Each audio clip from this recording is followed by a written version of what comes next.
வணக்கம் வாசகர்களே. சிந்தையில் செதுக்கப்பட்ட கதைகளை உங்களின் செவி வழியே செலுத்தும் முயற்சியினூடே செழிலி ஆடியோ நாவல்ஸுக்கு உங்களை வரவேற்பது உங்கள் செழிலி.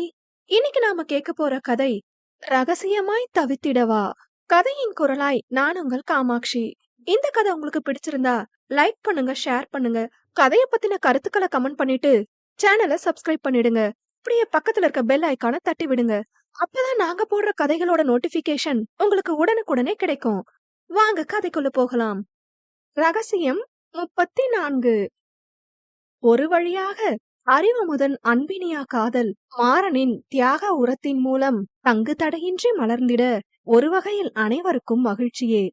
பாண்டவாஸ் அணி மரத்தடியில் தங்களுக்கான பயிற்சிகள் மேற்கொண்டு விட்டு பிறகு அவ்வாறே அமர்ந்து பேசிக் கொண்டிருந்தனர்.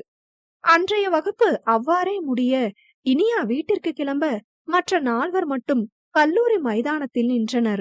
மதுரனோ, அது சரிடா மாறா, நாங்க பிளான் பண்ண விஷயம் எல்லாம் உனக்கு எப்படி தெரிஞ்சது?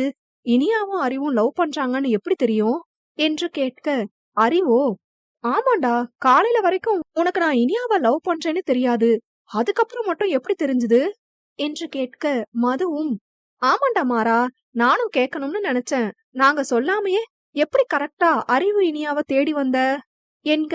அவனோ, அதை ஏன் கேக்குறீங்க, அது ஒரு வில்லங்க செஞ்ச வேலை என்றவன் ரீனா கூறியவற்றையெல்லாம் கூற, மதுரிகாவோ, அடிப்பாவி, இவ்ளோ விஷமா இருக்கா பொண்ணா அவ எல்லாம் என்று கோபமாய் கூற, அறிவும், ச, இவ்ளோ கீழ்த்தரமான வேலைய செஞ்சிருக்கா, இப்படி என்ன நம்ம மேல அவங்களுக்கு அவ்வளோ வன்மோ என்று மூக்கு புடைக்க கூற, மதுரனோ, அவங்களுக்கு நாம கொடுக்கிற செருப்படி நாம காம்படிஷன்ல வின் பண்றதுதான் என்று கூற, மாறனோ, அது அப்ப செருப்படி கொடுப்போம், ஆனா இப்ப போயிட்டு அதுக்கு ஒரு சின்ன ட்ரெய்லர் கொடுத்துட்டு வருவோமா என்று கேட்க அனைவரும் வகுப்பு நோக்கி சென்றனர். வகுப்பு ஜன்னல் வழியே எட்டி பார்க்க எய்ம்ஸ் அணி மட்டும்தான் வகுப்பில் இருந்தனர்.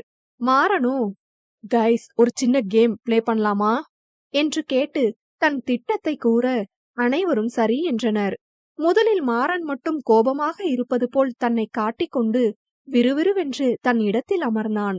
அவனை பார்த்த ரீனாவோ தங்கள் அணியிடம், கைஸ், அங்க பாருங்க, நான் பத்த வச்ச நெருப்பு கொழுந்து விட்டு எரிய ஆரம்பிச்சிருக்குன்னு நினைக்கிறேன் என்று கூற, மாதவ் மற்றும் கிருஷ்ணா சிரித்தபடி பார்த்திருக்க ஸ்டெஃபி மற்றும் கீர்த்தனா பாவமாக பார்த்தனர். பிறகு மதுரன் மற்றும் அறிவு உள்ளே தயங்கி தயங்கி வந்து மாறன் எதிரில் அமர மாறன் எழுந்து செல்ல எத்தனித்தான். அவனின் கைப்பிடித்து தடுத்த மதுரன், மாறா பிளீஸ்டா, சொல்றது கேளு என்று கூற, அவனோ, வேணாம்டா, போயிடுங்க, செம கோவத்துல இருக்க என்று கூற, அறிவோ, மாறா எனக்கு நிஜமா தெரியாதுடா என்று கூற வர அவனை தடுத்தவன், நீ பேசாத, இருக்கிற கோவத்துக்கு என்ன செய்வன்னு தெரியாது, எங்க அவ என்று கேட்க, மதுரனோ, இனியாவா, அவ வீட்டுக்கு கிளம்பிட்டா என்று கூற, மாறனோ, அவளை கேக்கல, என் கூட இத்தனை வருஷமா இருந்துட்டு எனக்கு துரோகம் செஞ்சாலே அந்த மது எங்க என்று உக்கிரமாக கேட்க, மதுவோ தயங்கி தயங்கி உள்ளே வந்தாள். நடப்பதையெல்லாம் குதூகலமாக பார்த்த எய்ம்ஸ் அணியின் 3 வில்லங்கமும் ஆர்வமாக அமர்ந்திருக்க உள்ளே வந்த மதுரிகா மாறனிடம், மாறா, என்ன மன்னிச்சிருடா என்று கூற ஆவேசத்தில் விறுவிறுவென்று அவளின் கழுத்தை நெருக்கியது போன்று பாவனை செய்ய மதுவும் மூச்சுவிட சிரமப்படுவது போன்று இரும வேகமாக சென்ற மதுரன், என்ன காரியம்டா பண்ற நீ என்று அவனை இழுக்க மாறனோ அவனை அடிக்க கை ஓங்கினான். இன்னும் இன்னும் ஆர்வமாய் ரீனா பார்த்திருக்க மாறனின் ஓங்கிய கைகள் சற்று தளர்ந்தது. உன்னை அடிக்கிறதுக்கு முன்னாடி நான் ஒரு முக்கியமான ஆளுக்கு நன்றி சொல்லணும், அதுக்கு அப்புறம் உன்னை கவனிச்சுக்கிறேன் என்றவன் ரீனாவை நோக்கி செல்ல, அவளோ, இப்ப வச்சு புரிஞ்சுக்கிட்டியா மாறன் இந்த துரோகிங்கள என்று அவள் எகத்தாளமாக கேட்க, அவனோ, ஆமா ரீனா, துரோகிங்க யாருன்னு நல்லாவே தெரிஞ்சுக்கிட்டேன், நீ என் வாழ்க்கையவே காப்பாத்திட்ட, உனக்கு நான் ரொம்பவே கடமைப்பட்டிருக்கேன், thanks Reena, thanks a lot என்று கூற, அவளோ, தேங்க்ஸ் எல்லாம் வேணாம் மாறா, உன்னை ஏமாத்தின துரோகிங்களுக்கு ஒரு அறை கொடு பாப்போம், அப்பதான் உனக்கும் நிம்மதி எனக்கும் நிம்மதி என்று கூற, அவனோ, சரியா சொன்ன, எவ்ளோ பெரிய உதவி நீ பண்ணிருக்க, உனக்காக இது கூட செய்ய மாட்டனா என்றவன், ஹே மது, இங்க வாடி என்று கோபமாக அழைக்க அவளும் தயங்கி தயங்கி வந்து நின்றாள். மாறனோ, அவளை நீயே அடி என்று வேறெங்கோ பார்த்தபடி கூற, ரீனாவோ, அட, எவ்வளவு நல்ல சான்ஸ், மிஸ் பண்ணுவனா என்று தன்னைத்தான் அவளை அடிக்கும்படி கூறுகிறானோ என்று மகிழ்ந்து நினைத்துக் கொண்டிருக்க, அதற்குள் இடியாய் இறங்கியது ரீனாவின் கன்னத்தில் மதுவின் விரல்கள். இதனை சற்றும் எதிர்பார்க்காத ரீனாவோ வலியில் கன்னம் தாங்கி கண்ணீரோடு பார்க்க, மாதவும் கிருஷ்ணாவும் கொந்தளிக்க, அவர்கள் இருவரையும் மதுரன் மற்றும் அறிவு பிடித்து கொண்டனர். என்ன மது, நீ நல்லா சாப்பிடுன்னு சொன்னா கேக்குறியா? பாரு, இவ்ளோ மெதுவா அடிச்சா பாவம் ரீனாக்கு வலிக்கவே வலிக்காதே என்றவன் ரீனாவிடம், சாரி ரீனா, கொஞ்சம் மெதுவா அவ அடிச்சுட்டா, வருத்தப்படாத. அடுத்த தடவை சான்ஸ் கிடைச்சா இன்னும் ஸ்ட்ராங்கா அடிக்க சொல்றேன், ஓகேவா என்று கேட்க, அவளோ, ஏச்ச, உனக்கெல்லாம் வெக்கமாவே இல்லையா? உனக்கு துரோகம் பண்ணவ அவள போய் என்று கூற வந்தவள் மாறன் அடிக்க கை ஓங்கியதில் பாதியில் நிறுத்தினாள் தன் உரையை. பொண்ணுங்களை அடிக்க கூடாதுன்னு எங்க அம்மா சொல்லி கொடுத்த ஒரு காரணத்துக்காக தான் அவளை விட்டு உன்னை அடிக்க வச்சேன். இன்னும் ஒரு வார்த்தை அவளை பத்தி தப்பா பேசுன, எதையும் யோசிக்காம நானே அடிச்சிருவேன். யார பாத்துடி துரோகின்னு சொன்ன? அவ ஏன் மதுடி. அவ அவளுக்காக யோசிச்சதை விட எனக்காக யோசிச்சதுதான் அதிகம்டி. உனக்கு என்ன தெரியும் அவளை பத்தி? தப்பு செஞ்சா அதை ஏத்தி விடுற உங்கள மாதிரி கேவலமான ஃப்ரெண்ட்ஷிப் இல்ல எங்களோடது. மதுரன், அறிவு, இனியா எல்லாரும் தங்கம்டி. அப்புறம் என்ன சொன்ன? அறிவு என்ன ஏமாத்திட்டு இனியாக்கு ப்ரொபோஸ் பண்ண போறான்னு சொன்னல. நான் இனியாவை லவ் பண்றேங்கிற ஒரே காரணத்துக்காக இனியா அவனை லவ் பண்றான்னு தெரிஞ்சும் அவன் காதல விட்டு கொடுக்க பார்த்தாண்டி. இந்த மாதிரி நட்போட அருமையெல்லாம் எங்க புரிய போகுது? உன்னையெல்லாம் சீப்ப திட்ட கூட தோண மாட்டேங்குது என்றவன் பிறகு, இருந்தாலும் நீ எனக்கு நல்லதுதான் பண்ணிருக்க. நீ என்கிட்ட சொன்னதுனாலதான் அறிவு இனியாவை சேர்த்து வைக்க முடிஞ்சுது. இல்லனா வீணா 2 லவ்வர்ஸ பிரிச்ச பாவம் எனக்கு வந்து சேர்ந்திருக்கும். எனிவே தேங்க்ஸ் ஃபார் தட் என்று விட்டு சென்று அமர்ந்து விட, மதுரனோ மாதவ் மற்றும் கிருஷ்ணாவிடம், ஏண்டா, ஆக்சுவலி உங்களுக்கு என்னதாண்டா பிரச்சனை? இல்ல தெரியாம தான் கேக்குறேன். உங்களை நீங்களே வில்லன்னு நினைச்சிட்டு இருக்கீங்களா? அப்படி எதுவும் நினைச்சிருந்தா தயவு செஞ்சு அந்த எண்ணத்தை தூக்கி போட்டுருங்க. ஏன்னா நீங்க ஒரு காமெடி பீஸு. காலேஜுக்கு வந்தா எதுக்காக வந்தமோ அந்த வேலையை மட்டும் பார்க்கணும். வில்லனிசம் பண்ணணும்னு நினைச்சு இப்படி ஏதாவது செஞ்சா கடைசியில இப்படிதான் மூக்குடைஞ்சு நிப்பீங்க என்று கூறிக்கொண்டிருக்க, அறிவோ, இந்தா மச்சான் என்று கையில் எதுவுமே இல்லாமல் எதையோ கொடுப்பது போன்று கொடுக்க, மதுரனோ, என்ன மச்சான் என்று கேட்க, அறிவோ, அட இது தெரியலையா? இவங்க 3 பேரோட உடைஞ்சு போன மூக்கு மச்சான். நீயே ஒட்ட வச்சிரு, அப்பதான் அடுத்த தடவை உடைக்கிறதுக்கு வசதியா இருக்கும் என்று கூற, மதுரன், மதுரிகா, மாறன் மற்றும் அறிவோடு கீர்த்தனா மற்றும் ஸ்டெஃபியும் சேர்ந்து சிரித்தனர். பிறகு மதுவோ, வாங்கடா போலாம், இவங்க கிட்ட பேசி டைம் வேஸ்ட் பண்ண வேணாம் என்று முன்னே செல்ல, ஆடவர்கள் மூவரும் அவளின் பின்னே சென்றனர்.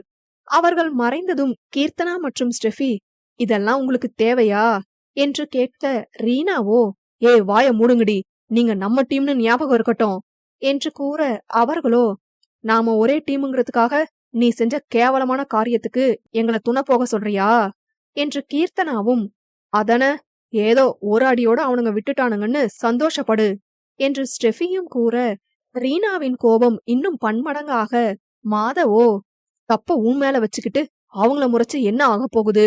அவங்க 2 பேரையும் கட்டாயப்படுத்த நமக்கு ரைட்ஸ் கிடையாது என்று கூற, கீர்த்தனா மற்றும் ஸ்டெஃபி, ஒருவேளை திருந்திட்டானோ என்று நினைத்து பார்க்க, ரீனாவோ, என்ன மாதவ பேச்சு வித்தியாசமா இருக்கு?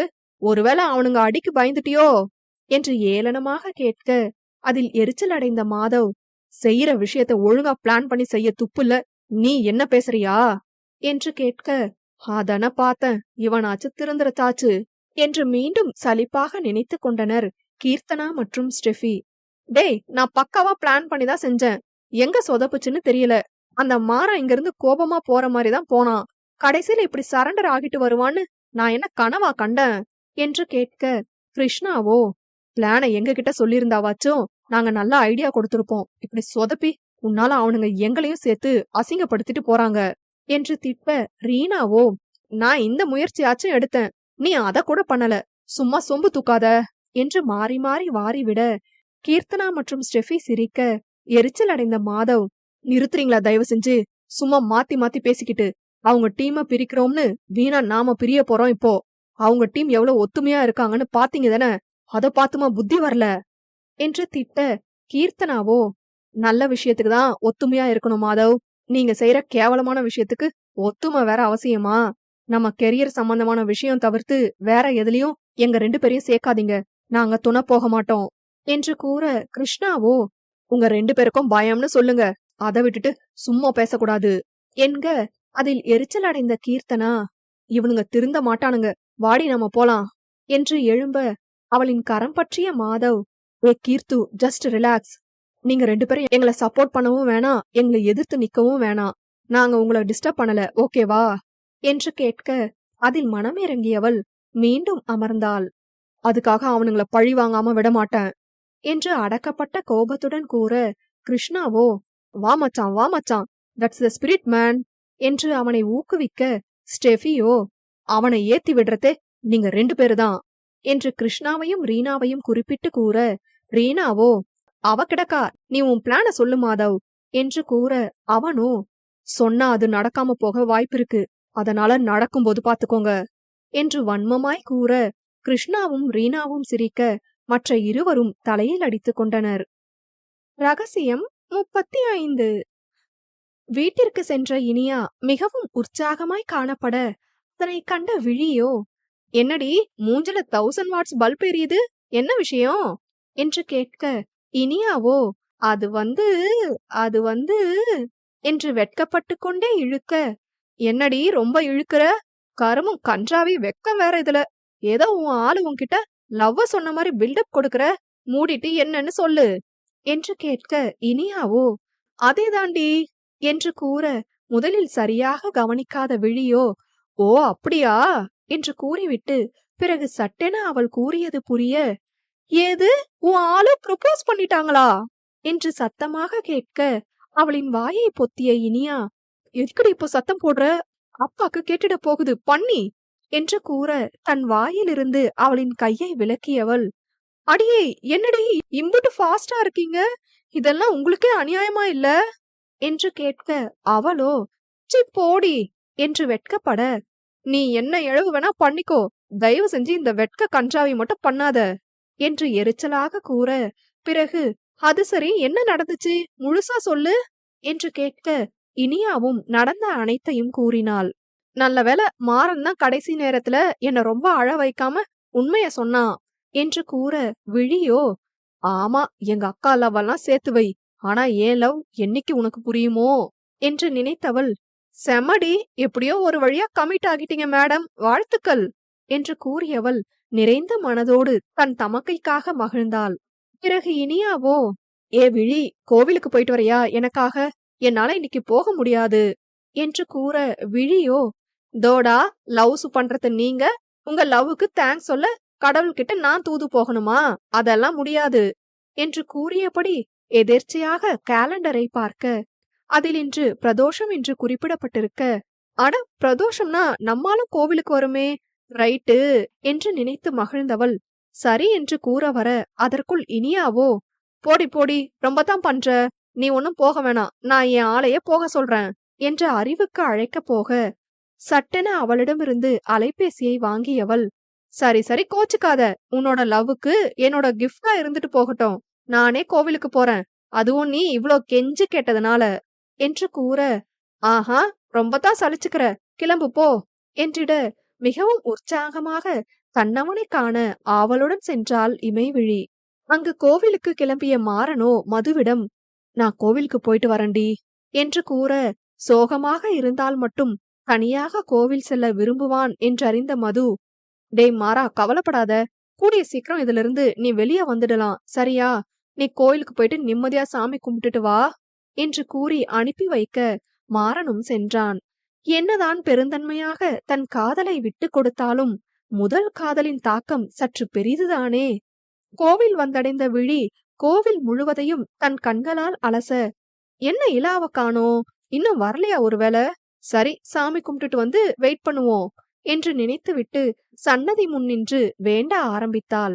பிள்ளையாரப்பா, ஒரு வழியா எங்க அக்கா லவ்வுக்கு கிரீன் சிக்னல் கொடுத்துட்ட, அவளும் அவ ஆளும் சண்டை இல்லாம ஹாப்பியா இருக்கணும் என்று வேண்ட, பிள்ளையாரோ, இவ இப்படி நல்ல பிள்ளையா வேண்ட மாட்டாளே என்று நினைத்தாரோ என்னவோ, அதற்குள், எப்படி எங்க அக்கா லவ்வ சேர்த்து வச்சியோ அதே மாதிரி என்னோட லவ்வுக்கு பிள்ளையார் சுழியாச்சும் போட்டு விடலாம்ல, என்ன பார்த்தா பாவமா இல்லையா என்று வேண்ட, அதான பார்த்தேன், அங்க சுத்தி இங்க சுத்தி கடைசியில உன் கதைக்கு வந்துட்டல என்று நினைத்தாலும் நினைத்திருப்பார் கணேசன். இவ்வாறு மனமுருகி வேண்டிவிட்டு கண்களை திறக்க, அன்று போல் இன்றும் அவளின் கண்முன்னே அவளவன் நின்றான். பார்த்ததும் மகிழ்ச்சியில் விழிவிரித்த விழியோ, "அட, நன்றி பிள்ளையாரப்பா, உன் பவரே பவர்" என்று நன்றி கூறியவள் பிறகுதான் கவனித்தாள் அவனது சோக முகத்தை. கண்களை இறுக மூடி கைகள் கூப்பி நெற்றி சுருங்க காணப்பட்டான். அவ்வாறு அவனை கண்டவள், "என்னாச்சு இவங்களுக்கு? இவ்ளோ சோகமானா இவங்கள பார்த்தது இல்லையே" என்று யோசனையோடு நிற்க, மாறனோ, "ஏன் கடவுளே, எனக்கு மட்டும் இப்படி ஆகணும்? இதுவரை நான் எந்த பொண்ணையாச்சும் இந்த மாதிரி நினைச்சிருப்பனா? இதுதானே என்னோட முதல் காதல். அதுக்கு இவ்ளோ சீக்கிரம் ஒரு முடிவு வரும்னு நான் எதிர்பார்க்கல. என் காதல் அவகிட்ட போய் சேராதுன்னு உனக்கு தெரியும் தானே? அப்புறம் ஏன் எனக்கு அந்த மாதிரி எண்ணத்தை உருவாக்குன? ஒருவேளை மது சொல்ற மாதிரி இது காதல் கிடையாதா? வெறும் அட்ராக்ஷனா? இப்படி இருந்தா நான் ஏன் இப்ப வருத்தப்படணும்? எது எப்படியோ, இனியா மனசுல அறிவுதான் இருக்கான்னு தெரிஞ்ச பிறகு நான் இனியாவை நினைக்கிறது சரியா இருக்காது. இந்த எண்ணத்தை நீதான் போக்க வைக்கணும். நீ வந்து போக வைப்பியோ, இல்ல யார் மூலமாவோ வந்து போக வைப்பியோ, அது எனக்கு தெரியாது. நீதான் ஏற்பாடு பண்ணணும்" என்று மனமுருகி வேண்டியவன் கண்களை திறக்க, அவனையே குறுகுறுவென பார்த்தபடி நின்றிருந்தாள் இமைவிழி. அவளைக் கண்டு விழி விரித்தவன், "இமை, நீ எங்க இங்க?" என்று கேட்டான். சாதாரணமாக உற்சாகமாய் இருந்திருந்தால் அவனின் பிரத்யேக அழைப்பான பச்சை மிளகாய் வந்திருக்கும்.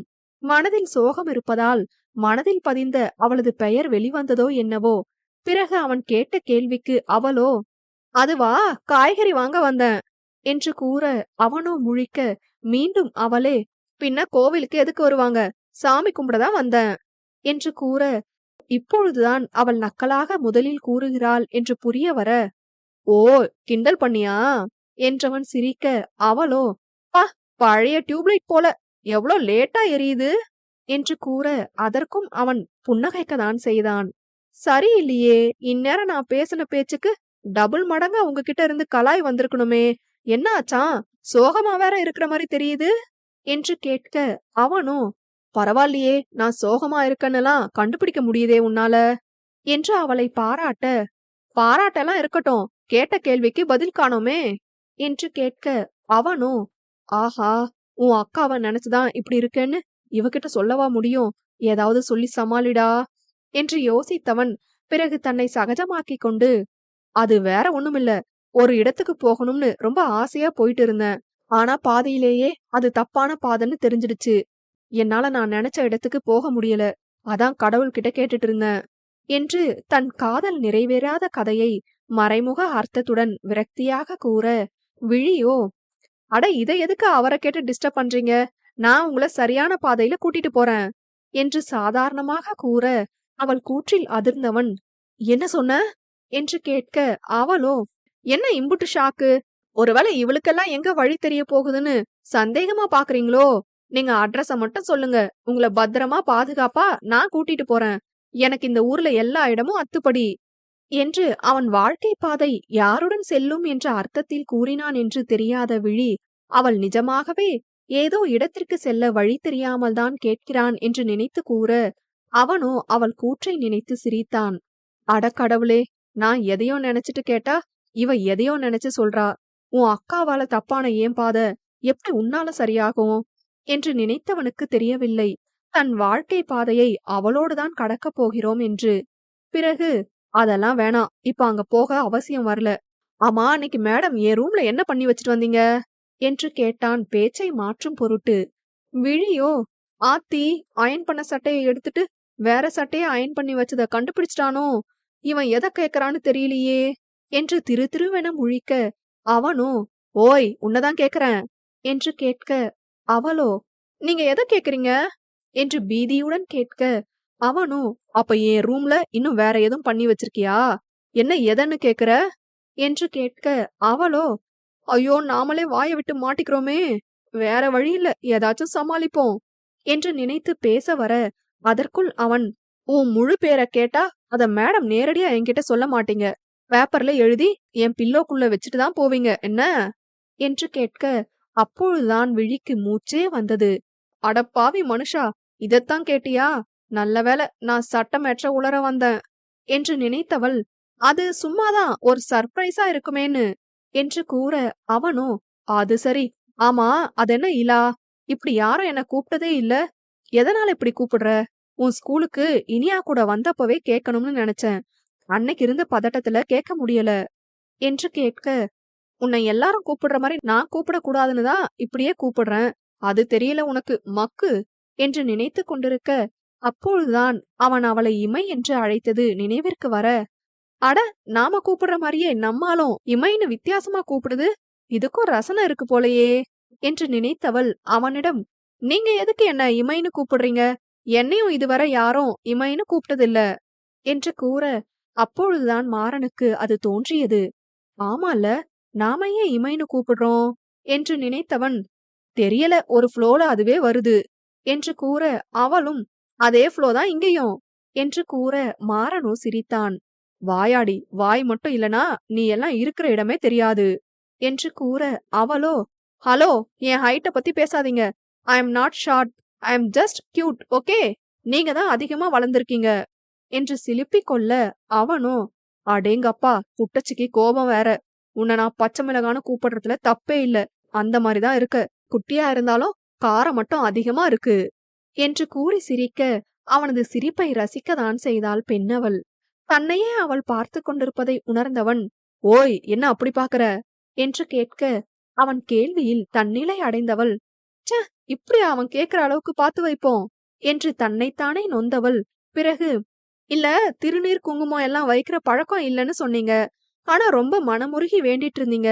அதான் புரியாம யோசிச்சேன் என்று சமாளித்து விட, அவள் கூற்றில் சிரித்த மாறன், என்ன பொறுத்தவர காதலும் பக்தியும் ஒண்ணுதான் இமை. நாம ஒருத்தவங்கள காதலிக்கிறோம்னா அவங்களுக்கும் நமக்கும் தெரிஞ்சா போதும்.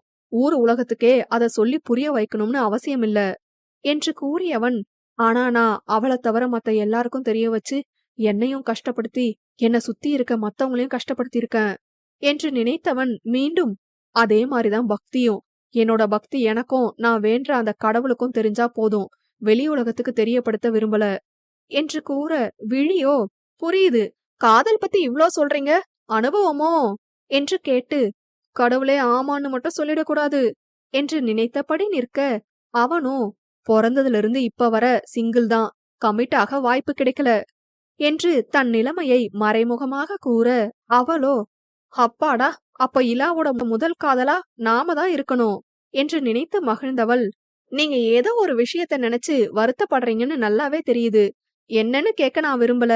ஆனா இங்க நடக்கிற எல்லா விஷயமும் ஏதோ ஒரு காரணத்தோட தான் நடக்குது.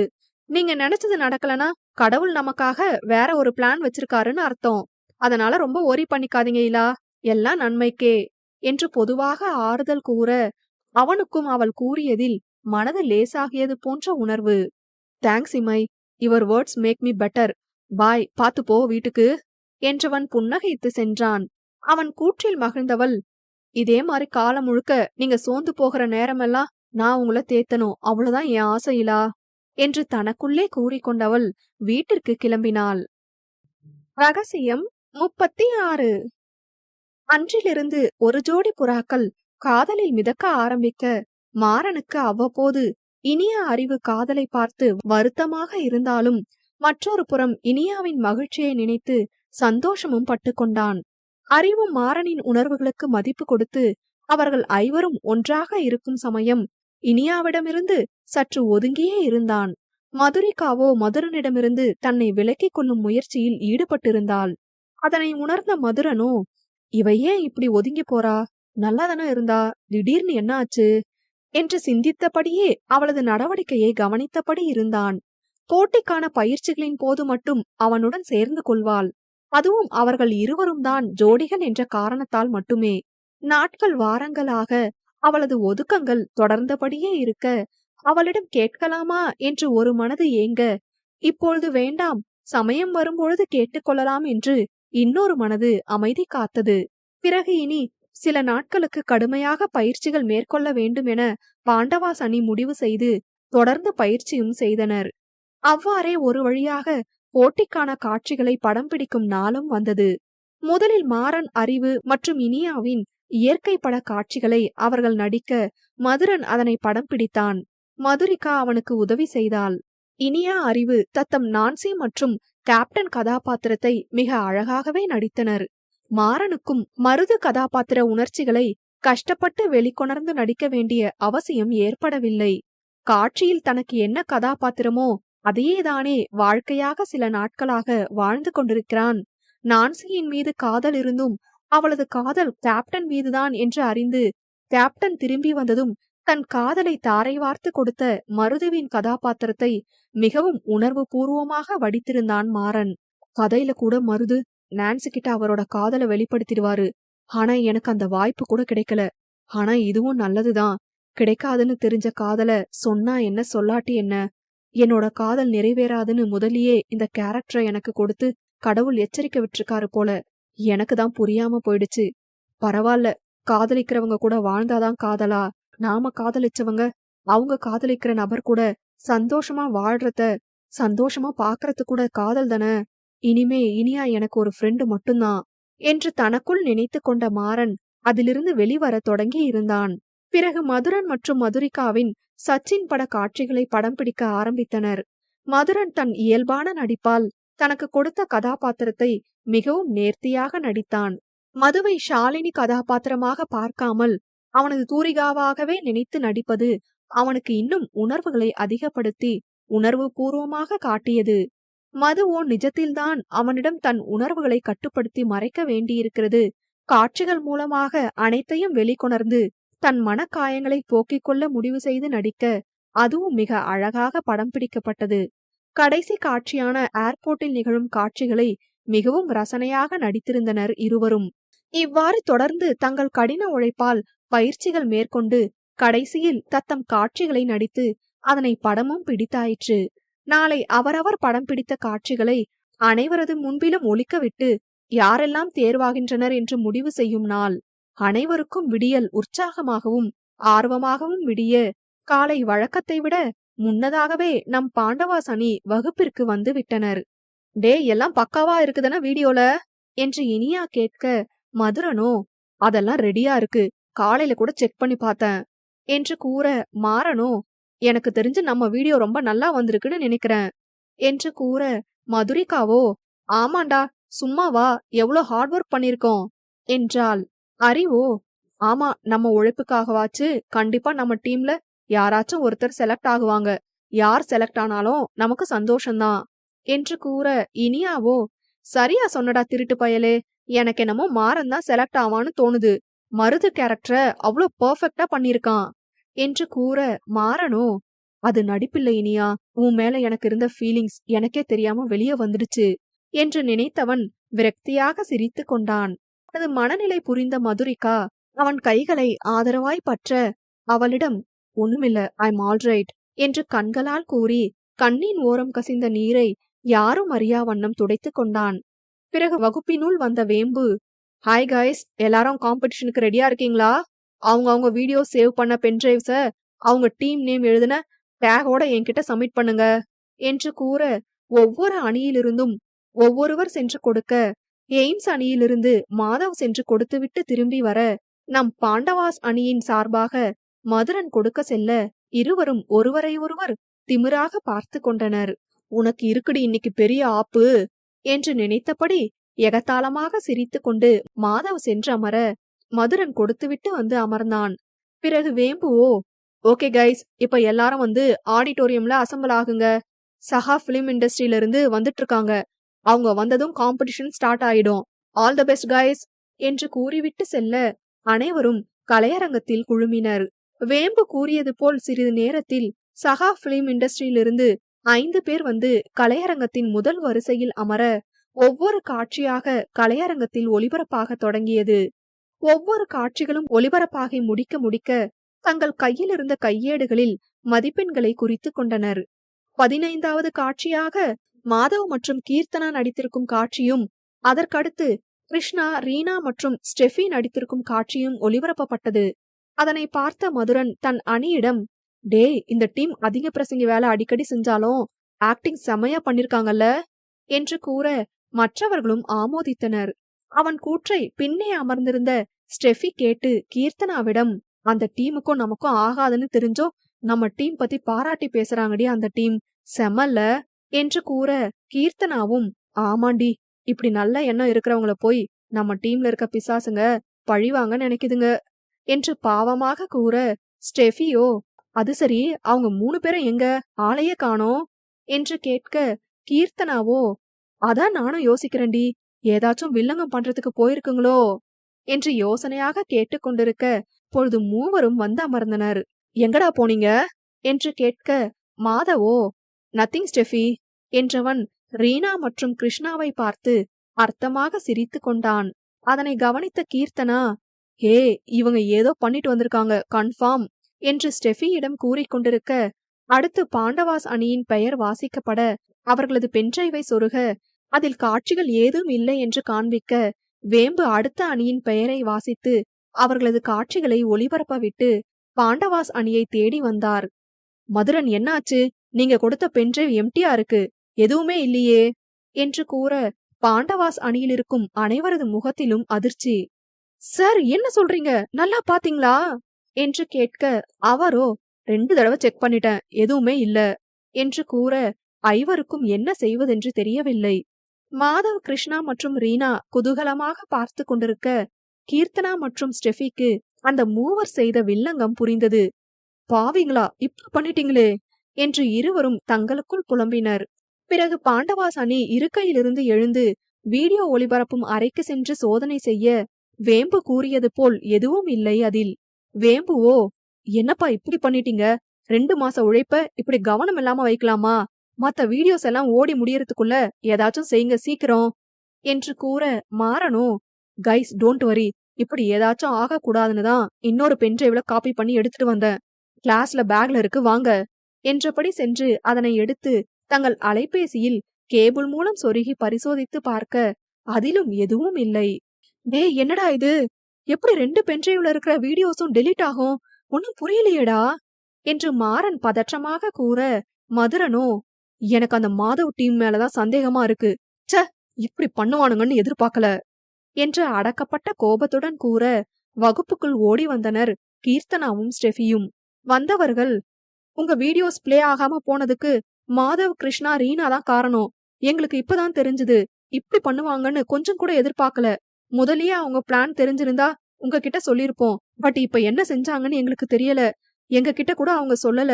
டைம் வேஸ்ட் பண்ணாம வேற என்ன ஐடியா பண்ணலாம்னு யோசிங்க சீக்கிரம். இத சொல்லிட்டு போக தான் வந்தோம் என்று கூறிவிட்டு சென்று விட, இனியாவோ, சை, மனுஷங்களா அவங்க 3 பேரும் கஷ்டப்பட்டு உழைச்ச உழைப்ப வீணாக்கிட்டாங்களே என்று புலம்ப, மதுரிகாவோ, இப்ப புலம்புறதுக்கு நேரம் இல்ல, அடுத்து என்ன பண்ணணும்னு யோசிக்கணும். யாராச்சும் மொபைல்ல வீடியோஸ் வச்சிருக்கீங்களான்னு பாருங்க என்று கேட்க, அறிவோ, இல்ல மது, எடிட் பண்ணாத வீடியோ தான் மொபைல்ல இருக்கு, அத கொடுக்க முடியாது என்று கூற, மாறனோ, ஆமா, அத எடிட் பண்ண 2 நாளாச்சு, இப்ப நாம நினைச்சா கூட எதுவும் செய்ய முடியாது என்று கூற, அனைவருக்கும் மனது கஷ்டமாக இருந்தது. மதுரனோ நிதானமாக யோசித்தான், வேறெதுவும் வாய்ப்பிருக்கிறதா என்று. சிறிது நேர யோசனைக்கு பிறகு, கைஸ், ஒரு ஐடியா இருக்கு, ஆனா அதுக்கு நாம கெஞ்சி கூத்தாடிதான் பெர்மிஷன் வாங்கணும் என்று கூற, மற்ற நால்வரும், என்ன சொல்ற, என்ன பிளான் என்று கேட்க, மதுரன் தனது யோசனையை கூற ஆரம்பித்தான். ரகசியம் 37. மதுரன் தன் யோசனையை கூற அனைவரும் ஆர்வமாக கேட்க ஆரம்பித்தனர். கைஸ், நமக்கு இப்போ ஒரே ஒரு ஆப்ஷன் தான் இருக்கு, அது லைவா நடிச்சு காட்டுறதுதான் என்று கூற, மாறனோ, லைவாவா, என்னடா சொல்ற என்று கேட்க, எஸ், நம்ம வீடியோஸ் தானே அவங்களால டெலீட் பண்ண முடிஞ்சது. நாம இவ்ளோ நாள் உழைச்ச உழைப்பு இன்னும் நம்ம கிட்ட தானே இருக்கு. எல்லாருக்கும் அவங்கவுங்க சீன்ஸ் அண்ட் டயலாக்ஸ் ஞாபகம் இருக்குதானே. பேக்ரவுண்ட் மியூசிக் மட்டும் நெட்ல இருந்து டவுன்லோட் பண்ணி ப்ளே பண்ண வச்சுப்போம். அவங்க கையில மைக்க பிடிச்சு ஸ்பாட்ல dialogue delivery and reaction express பண்ணி எல்லார் முன்னாடியும் லைவ் பர்ஃபார்மன்ஸ் பண்ணுவோம். நமக்கு இதை விட்டா வேற வழி இல்ல. ஸ்கிரிப்ட் ரீட் பண்ணி அவங்கவுங்க டயலாக்ஸ ஒரு தடவை நல்லா ரீகால் பண்ணிக்கோங்க. டே அறிவு, நீ பேக்ரவுண்ட் மியூசிக் டவுன்லோட் பண்ணி வை. நானும் மாறனும் போய் காலேஜ் மேனேஜ்மெண்ட் கிட்ட பெர்மிஷன் வாங்கிட்டு வரோம் என்றபடி சென்றனர். வேம்புவின் உதவியோடு கல்லூரி தலைமை பதவியில் இருப்பவரை சந்திக்க சென்றனர் மாறனும் மதுரனும். தங்கள் யோசனையை அவரிடம் கூறியவன், சார் ப்ளீஸ், எங்களுக்கு ஒரே ஒரு சான்ஸ் கொடுங்க. 2 மாசமா ரொம்ப ஹார்ட் ஒர்க் பண்ணிருக்கோம் இதுக்காக. வீடியோஸ் திடீர்னு டெலீட் ஆகும்னு நாங்க எதிர்பார்க்கல. நீங்க தான் எப்படியாச்சும் வந்திருக்கிறவங்க கிட்ட கேட்டு இத அரேஞ்ச் பண்ணி தரணும், ப்ளீஸ் சார் என்று கூற, வேம்புவும், ஆமா சார், இவங்க ரொம்ப டெடிகேட்டடா பிராக்டிஸ் பண்ணாங்க சார், வாய்ப்பு கொடுத்தா நல்லா இருக்கும் என்று கூற, தலைமை நபரோ, "சரி ஓகே. நீங்க இவ்ளோ கெஞ்சி கேட்கறதுனால, உங்க சார்பா நான் போயிட்டு சகா ஃபிலிம் இண்டஸ்ட்ரியோட எம்டி கிட்ட பேசி பார்க்கறேன்." என்றவர் சென்று பேசி பார்க்க, வந்திருந்தவர்களுக்கும் ஒரு சில காட்சிகளைத் தவிர்த்து மற்ற எதுவும் திருப்திகரமாக இல்லாததால், பாண்டவாஸ் அணிக்கு வாய்ப்பு கொடுக்க சம்மதித்தனர். வேம்பு வந்து மதுரன் மற்றும் மாறனிடம் கூற, "ரொம்ப ரொம்ப தேங்க்ஸ் சார். கொஞ்சம் அரேஞ்ச்மெண்ட்ஸ் பண்ண ஹெல்ப் பண்ணுங்க சார்." என்று கூறிவிட்டு அதற்கான வேலைகளில் ஈடுபட்டனர். இவ்வாறு பாண்டவாஸ் அணி விடாமுயற்சியுடன் போராடிக் கொண்டிருக்க, அங்கு எய்ம்ஸ் அணியின் 3 வில்லங்கமும் மிகவும் நிம்மதியாக இருந்தனர். ரீனாவோ, "ஏண்டா இந்நேரம் அந்த குரூப் கவலைக்கிடமா உட்கார்ந்திருப்பாங்கல்ல?" என்று கேட்க, கிருஷ்ணாவோ, "பின்ன நம்மகிட்டயே மோதுனா சும்மா விடுவோமா? அதுவும் மச்சானோட பிளான் வேற லெவல்ல ஒர்க் அவுட் ஆகியிருக்கு." என்று கூறி சிரித்தனர். நடந்தவை. ஒவ்வொரு அணியின் காட்சிகளும் ஒளிபரப்பாகிக் கொண்டிருக்க, அப்பொழுது மாதவ், கிருஷ்ணா மற்றும் ரீனா மூவரும் அரங்கத்திலிருந்து எழுந்து வீடியோ ஒளிபரப்பாகும் அறைக்கு சென்றனர். அங்கு வேம்புவோ, "என்னாச்சு? நீங்க எதுக்கு இங்க வந்திருக்கீங்க? இங்கெல்லாம் வரக்கூடாது." என்று கூற, மாதவோ தன் கையில் இருந்த ஒரு பென்டிரைவை காண்பித்து, "சார் சார், ஒரு சின்ன மிஸ்டேக் நடந்துடுச்சு. பென்டிரைவ் மாறிடுச்சு. இதுல தான் வீடியோ இருக்கு. அத மட்டும் மாத்தி வச்சுக்கிறோம் சார் ப்ளீஸ்." என்று கூற, அந்த நேரம் வேம்புவை யாரோ அழைக்க, "சரி சரி, அந்த பாக்ஸ்ல தான் இருக்கு. அதுல உங்களோடது மட்டும் மாத்திட்டு அங்கேயே வச்சிருங்க. நான் இப்போ வந்துடுறேன்." என்று கூறிவிட்டு செல்ல, அவர்களுக்கு இன்னும் வசதியாகி போனது. பெட்டியில் இருந்த பாண்டவாஸ் அணியின் பென்டிரைவை எடுத்து அதன் உறையை திறந்து உள்ளே இருந்த சிப் போன்ற அமைப்பில் இருக்கும் பொருளை எடுத்து தாங்கள் கொண்டு வந்த பென்டிரைவில் இருக்கும் வெற்று சிப்பை அதில் சொருகிவிட்டு மீண்டும் எடுத்த இடத்தில் வைத்துவிட்டு வந்தனர். கிருஷ்ணாவோ, "சபாஷ், வந்த வேலை வெற்றிகரமா முடிஞ்சுது." என்று கூறி மகிழ, மாதவோ, "இன்னும் முடியலடா." என்றான். புரியாத ரீனாவோ, "என்ன மாதவ் சொல்ற? இன்னும் முடியலையா? வேறென்ன?" என்று கேட்க, அவனோ, "அவங்க டீம்ல இருக்கிற எல்லாருமே ரொம்ப புத்திசாலி. இன்னொரு காப்பி வச்சிருந்தாங்கன்னா என்ன செய்ய?" என்று கூற, நேராக வகுப்பிற்கு வந்தவர்கள் பாண்டவாஸ் அணியின் 5 பையையும் சோதனை செய்தனர். தேடியதில் மாறனின் பைக்குள் மற்றொரு பென்டிரைவ் இருப்பதை கண்டுபிடித்த கிருஷ்ணா அதனை மாதவிடம் கொடுக்க, அவனோ அதனை தான் கொண்டு வந்த மடிக்கணினியில் பொருத்தி பார்க்க, அவன் நினைத்தது போன்று அதில் அவர்களின் காட்சிகளின் நகல் இருந்தது. "சொன்னலடா அவனுங்க கேடின்னு." என்று மாதவ் கூற, ரீனாவோ, "நாம அவனுங்கள விட கேடின்னு காமிப்போம். டெலீட் பண்ணுடா." என்று கூற, காட்சிகள் அழிக்கப்பட்டது. பிறகு அதனை மீண்டும் மாறனது பைக்குள் எடுத்த இடத்தில் வைத்தவர்கள் மீண்டும் கலையரங்கம் வந்து சேர்ந்தனர். இவ்வாறாக மாதவ் தான் செய்துவிட்டு வந்த காரியத்தை எண்ணி சிரித்துக் கொண்டான். மற்ற அணிகளின் காட்சிகள் அனைத்தும் ஒளிபரப்பாகி முடிக்க, இப்பொழுது வேம்பு மேடை ஏறி பேச ஆரம்பித்தார். "Hi everybody. பாண்டவாஸ் டீமோட வீடியோஸ் திடீர்னு ஏதோ தொழில்நுட்ப கோளாறால டெலீட் ஆகிடுச்சு. அதனால நம்ம சகா பிலிம் இண்டஸ்ட்ரி எம்டி சாரோட பெர்மிஷனோட இப்ப அந்த டீம் அவங்க காட்சிகள நேரடியா நமக்கு நடிச்சு காட்டப் போறாங்க. எல்லாரும் அவங்கள உற்சாகப்படுத்துவோம்." என்று கூற, கலையரங்கமே கைதட்ட, மாதவ், கிருஷ்ணா மற்றும் ரீனா மூவரின் முகத்திலும் அப்பட்டமான அதிர்ச்சி. "டேய் என்னடா? இது எப்படி?" என்று ரீனா ஆவேசத்தில் கத்த, கிருஷ்ணாவோ, "ச்சே, என்ன செஞ்சாலும் மறுபடியும் ஏதாச்சும் பிளான போட்டு வந்துடுறானுங்க." என்று கடுப்புடன் கூற, மாதவோ, "நான் தான் சொன்னேன்ல அவனுங்க புத்திசாலின்னு. நாம தான் இந்த ஆங்கிள்ல யோசிக்காம விட்டுட்டோம். எல்லாருக்கும் ஒரு ரூல்ஸ்னா இவங்களுக்கு மட்டும் வேற ரூல்ஸா? முதல்ல என்னத்த நடிச்சு கிழிக்கிறானுங்கன்னு பாப்போம்." என்று ஆற்றாமையில் கூற, கீர்த்தனாவோ, "இதுதான் நல்லவங்களுக்கும் கெட்டவங்களுக்கும் இருக்கிற வித்தியாசம். நீங்க இன்னும் எவ்வளோ அசிங்கப்பட போறீங்கன்னு தெரியல." என்று கூற, மாதவோ, "கீர்த்து ப்ளீஸ், ஏற்கனவே கடுப்புல இருக்கோம்." என்று கூற, "தயவு செஞ்சு என் பேர கூட சொல்லாத. நினைக்கவே அசிங்கமா இருக்கு." என்று கூற, மாதவின் முகம் சுருங்கியது. ஸ்டெஃபியோ, "ஆமா, இப்படி ஒரு கேடுகெட்ட டீம்ல இருக்கோம்னு ரொம்ப கேவலமா இருக்கு." என்று கூற, ரீனாவோ, "வாய மூடுங்கடி, இருக்கிற கடுப்புல இவளுங்க வேற." என்று கத்தினாள். அரங்கில் முதலில் மாறன், அறிவு மற்றும் இனியா மூவரின் காட்சிகள் அவர்களால் தத்ரூபமாக நடிக்கப்பட, மதுரன் இசையை ஒலிக்கவிட்டு உதவி செய்தான். 15 நிமிடங்களில் தங்கள் காட்சிகளை உணர்வுபூர்வமாக அவர்கள் நடித்து முடிக்க, கலையரங்கம் முழுவதும் கரகோஷத்தால் நிரம்பியது. அதன் பிறகு மதுரனும் மதுரிகாவும் அவர்களது காட்சியை மிகவும் இயல்பாக, அதே சமயம் உணர்வுபூர்வமாக நடித்தனர். இருவரது கதாபாத்திரங்களும் இருவருக்கும் மிகவும் பாந்தமாக பொருந்தியது. கடைசி காட்சியில் அரங்கம் முழுவதும் விசிலடித்தும் கரகோஷம் கொடுத்தும் ஆரவாரம் செய்தனர் மாணவர்கள். ஐவரது நடிப்பும் சகா பிலிம் இண்டஸ்ட்ரியிலிருந்து வந்திருந்த ஐவரை மட்டுமல்ல, மாதவ், கிருஷ்ணா மற்றும் ரீனாவையும் வெகுவாக ஆச்சரியப்பட வைத்தது. மூவராலும் அதற்கு மேல் எதுவும் வாயை கூட திறக்க முடியவில்லை. ஹலோ எவ்ரிஒன், போட்டியில நடிச்சு அதுக்கப்புறம் நாங்க ஜெயிக்கலனா கூட எங்களுக்கு பெருசா தெரியாது. ஆனா 2 மாசமா கடுமையா உழைச்சோம். போட்டியில கலந்துக்க கூட முடியாம போயிடுமோன்னு ரொம்ப பயந்தோம். நல்ல வேளை எங்களுக்கு இப்படிப்பட்ட ஒரு மறு வாய்ப்பை கொடுத்த கல்லூரி நிர்வாகத்துக்கும், சகா பிலிம் இண்டஸ்ட்ரியில இருந்து வந்திருக்கோம் அனைவருக்கும், எங்களுக்கு உற்சாகம் அளித்து ஊக்குவித்த மாணவர்கள் அனைவருக்கும் எங்களது மனமார்ந்த நன்றிகள் என்று பாண்டவாஸ் அணி சார்பாக மதுரன் நன்றி கூறி சென்றான். பிறகு சிறிது நேர சகா பிலிம் இண்டஸ்ட்ரி குழு ஆலோசனை செய்து யார் வெற்றியாளர் என்று அறிவிக்க தயாராய் இருந்தனர்.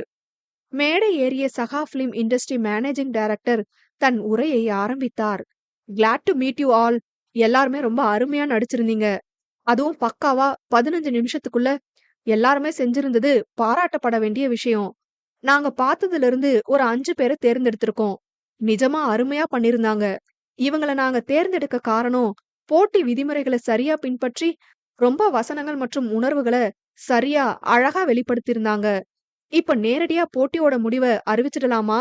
And the winner is Madhav, Krishna, Reena, Keerthana and Steffi from first year diploma in acting. Please welcome to the stage என்று கூற எய்ம்ஸ் அணியின் அனைவரின் முகத்திலும் அப்பட்டமான அதிர்ச்சி. பாண்டவாஸ் அணியிலும் மதுரனை தவிர்த்து மற்ற 4வரின் முகத்திலும் சோகம்.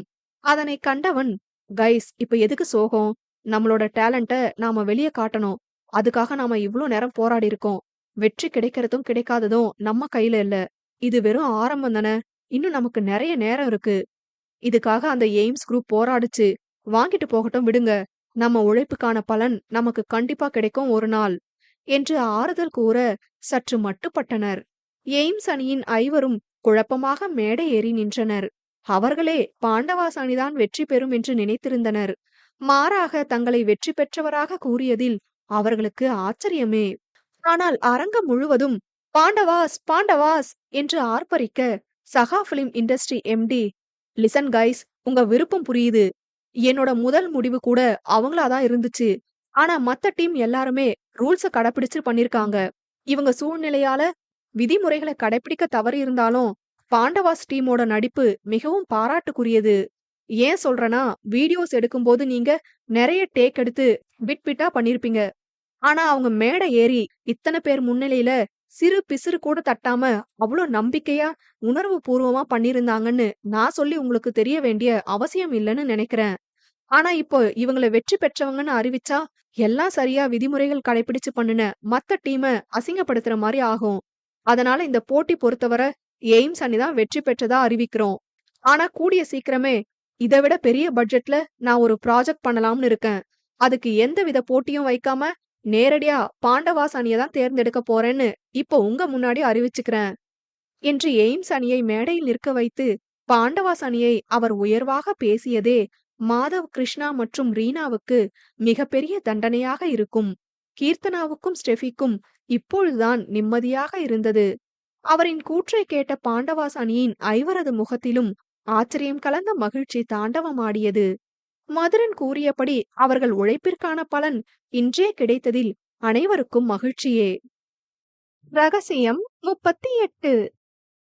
பிறகு அனைவரும் கலையரங்கத்திலிருந்து கலைந்து வகுப்பிற்கு சென்றனர். கீர்த்தனா மற்றும் ஸ்டெஃபி நேராக வேம்புவிடம் சென்று மாதவ், கிருஷ்ணா மற்றும் ரீனா செய்த காரியத்தை கூறிவிட, வேம்புவோ, வாட், என்னமா சொல்றீங்க? அவங்க 3 பேரும் தான் டெலீட் பண்ணிருக்காங்களா? ஷிட், அவங்களுக்கே இப்படி ஒரு வன்மம் என்றவர் பாண்டவாஸ் அணியை அழைத்தார். மதுரனோடு சேர்ந்து மற்ற 4வரும் வேம்புவின் முன் வந்து நின்றனர். அவரோ, மதுரன் உங்க டீமோட வீடியோஸ் என்று கூற வர, மாறனோ, தெரியும் சார், இவங்க டீம்ல இருக்க மத்த 3 பேர் செஞ்ச வேலைதான்னு என்று கீர்த்தனா மற்றும் ஸ்டெஃபியை குறிப்பிட்டு கூற, வேம்புவோ, இப்போ உங்களுக்கு முன்னாடியே தெரியுமா என்று கேட்க, மதுரிகாவோ, தெரியும் சார் என்றாள். என்ன நீங்க இப்ப நாம பெர்மிஷன் வாங்க போனப்பவே பிரின்சிபல் கிட்ட சொல்லிருக்கலாம் தானே என்று கூற, அறிவோ, சொல்லி மட்டும் என்ன ஆக போகுது சார் என்று விரக்தியாக கேட்க, அவரோ, என்ன இப்படி சொல்லிட்டீங்க? கம்ப்ளைண்ட் பண்ணி அவங்களுக்கு பனிஷ்மெண்ட் வாங்கி கொடுத்தாதான் அவங்களுக்கு செஞ்சது தப்புன்னு புரியும் என்று கூற, இனியாவோ அவங்க புரிஞ்சுக்கிற ஆளுங்க கிடையாது சார் என்றிட, அவரோ சரி இப்பவும் ஒண்ணும் கெட்டு போகல. நான் போயிட்டு சிசிடிவி ஃபுட்டேஜ் எடுத்துட்டு வரேன். அவங்கள பத்தி ஒரு கம்ப்ளைண்ட் எழுதி கொடுங்க. மத்தத நான் பாத்துக்கிறேன் என்று கூற, மதுரனோ சார் ப்ளீஸ் இதை இத்தோட விட்டுறலாம். இப்ப நாங்க மாட்டி விட்டா இன்னும் அவங்களுக்கு எங்க மேல வன்மம் தான் கூடுமே தவிர அவங்க திருந்த மாட்டாங்க. அது மட்டும் இல்ல அவங்க 3 பேர் செஞ்ச தப்புக்கு தப்பே செய்யாத இந்த 2 பேர் பாதிக்கப்படுவாங்க என்று கூற, கீர்த்தனாவோ இல்ல மதுரன், அந்த குரூப்ல சேர்ந்ததுக்கான பனிஷ்மெண்டா இருந்துட்டு போகட்டும். நீங்க எங்கள பத்தி யோசிக்க வேணாம் என்க, ஸ்டெஃபியோ ஆமா எங்களுக்கும் அவங்க செய்யற எதுவும் சரியா படல. நீங்க கம்ப்ளைண்ட் கொடுங்க பரவாயில்ல என்று கூற, மதுரிகாவோ இல்ல ஸ்டெஃபி, மதுரன் சொல்றதுதான் கரெக்ட். இன்னும் 3 வருஷம் நாம ஒன்னா படிச்சாகணும். இப்படி மாத்தி மாத்தி ஏதாச்சும் செஞ்சுக்கிட்டே இருந்தா வீணா பிரச்சனை தான் ஆகும். அவங்களுக்கு தேவை எங்க டீம் ஜெயிக்க கூடாது, உங்க டீம் ஜெயிக்கணும் அவ்வளவுதானே. அதுதான் நடந்துருச்சே, இதோட இத விட்டுறலாம் என்று கூற, வேம்புவோ பரவாயில்ல இந்த காலத்திலயும் இப்படி மத்தவங்களுக்காக யோசிக்கிறீங்க. உங்க குணத்துக்காகவே நீங்க எல்லாரும் டாப்புக்கு வருவீங்க என்று கூற, மாறனோ தேங்க்யூ சார், இனிமே இந்த பிரச்சனைய பத்தி யார்கிட்டயும் டிஸ்கஸ் பண்ணிக்க வேணாம் என்று கூறி கலைந்து வகுப்புக்கு சென்றனர். கீர்த்தனா மற்றும் ஸ்டெஃபி இருவரும் வகுப்புக்கு சென்று மற்ற மூவரையும் திட்ட ஆரம்பித்தனர். ஏண்டா இப்படி செய்ய உங்களுக்கு எப்படி மனசு வருது? அடுத்தவங்க உழைப்ப திருடணும்னு நினைக்கிறீங்க? ச்சே, நினைக்கவே அசிங்கமா இருக்கு என்று கீர்த்தனாவும், நீங்க தான் எல்லாம் செஞ்சீங்கன்னு அவங்களுக்கு தெரிஞ்சும் கூட அவங்க உங்க மேல கம்ப்ளைண்ட் கொடுக்காம எவ்வளவு பெருந்தன்மையா பேசினாங்க தெரியுமா? அவங்களுக்கு போய் இப்படி ஒரு காரியம், ச்சே என்று ஸ்டெஃபியும் திட்ட, மூவரும் எதுவும் பேசாமல் அமைதியாக இருந்தனர். மீண்டும் கீர்த்தனாவோ சரி நீங்க இப்படியே இருந்துக்கோங்க. உங்க கூட இருந்தா உங்க பாவம் எங்களுக்கும் சேர்ந்து வரும். நாங்க வேற டீம் மாற போறோம் என்று கூற, மாதவோ ஹே கீர்த்தி, இந்த சின்ன விஷயத்துக்கு எதுக்கு இவ்ளோ பெரிய முடிவு என்று கேட்க, ஸ்டெஃபியோ எது மாதவ் சின்ன விஷயம்? உன் உழைப்ப வேற எவனாவது அழிச்சிருந்தா அப்ப தெரிஞ்சிருக்கும் என்று கடுப்பாக கூற, கீர்த்தனாவோ சரியா சொன்னடி, இவங்க 3 பேருக்கும் இன்னும் வர அவங்க செஞ்சது தப்புன்னு கூட தோணல. சொல்லி வேஸ்ட், நாம வேற டீம் பாத்துக்கலாம் என்று கூற, மாதவோ சரி ஒத்துக்கிறோம், நாங்க செஞ்சது தப்புதான். இப்ப என்ன அந்த பாண்டவாஸ் டீம் கிட்ட போய் மன்னிப்பு கேட்கணுமா? அப்படி செஞ்சா நீங்க சமாதானம் ஆவீங்களா என்று கேட்க, கிருஷ்ணாவும் ரீனாவும் அவனை சந்தேகமாக பார்த்தனர். கீர்த்தனாவோ சும்மா எங்களுக்காக கேட்டு ஒரு யூஸும் இல்ல. நீங்க மனசார உணர்ந்து கேட்டாதான் யூஸ். அததான் நீங்க செய்ய மாட்டீங்களே என்று கூற, இல்ல உணர்ந்துதான் சொல்றேன். இனிமே அவங்க டீமுக்கு அகைன்ஸ்டா எதுவும் நாங்க பண்ண மாட்டோம் என்று மாதவ் கூற, கிருஷ்ணாவோ டேய் மச்சான் என்னடா இப்படி பல்ட்டி அடிக்கிற என்று கேட்க, மாதவோ இல்ல மச்சான், இனிமேயும் அவங்கள நாம எதிர்த்து நின்னோம்னா நாம மனுஷங்களே இல்ல. அவங்க நினைச்சிருந்தா நம்மள டிஸ்குவாலிஃபை பண்ண வச்சிருக்கலாம். ஆனா அவங்க செய்யல. எதுக்காகன்னு நினைக்கிற? நமக்கு ஒரு வாய்ப்பு கொடுக்கணும்னு தான். அதனால விட்டுறலாம் என்று கூற, ரீனாவோ அடப்பாவி இப்படி பண்ணிட்ட, உன்னை நம்பிதான் நான் அவங்க கிட்ட ரொம்ப விளையாண்டனே என்று கூற, மாதவோ வாங்க எல்லாத்துக்கும் சேர்த்து சாரி கேட்டுட்டு வந்துடலாம் என்று கூறி இருவரையும் அழைத்து கொண்டு பாண்டவாஸ் அணியிடம் சென்றான். அவர்கள் ஐவரும் இவர்கள் மூவரையும் புரியாமல் பார்த்தனர். அறிவோ போச்சுடா மறுபடியும் சண்டைக்கா என்று புலம்ப, அதற்குள் Madhav sorry guys for everything we did என்று கூற, ஐவரும் ஆச்சரியமாய் பார்த்தனர். இனியாவோ இன்னைக்கு மழை வந்தாலும் வரும் என்று கூற, கிருஷ்ணாவும் ரீனாவும் நாங்களும் சாரி என்க, இப்பொழுது அறிவோ இல்ல அன்பு சுனாமியே வரும் என்று கூற, மதுரனோ 2 பேரும் சும்மா இருங்க கைஸ் என்றவன் மாதவிடம் என்ன திடீர்னு என்று கேட்க, அவனோ சொல்லணும்னு தோணுச்சு சொல்லிட்டேன் பாய் என்று கூறிவிட்டு செல்ல போக, பிறகு மீண்டும் திரும்பியவன் and also thanks for everything that you did for us என்று கூறிவிட்டு சென்றான்.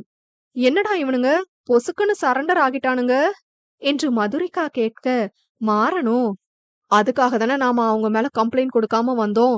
நம்ம நோக்கம் நிறைவேறிடுச்சு என்று கூற, மதுரனோ ஆமா இதுவும் நல்லதுக்குதான் என்றான்.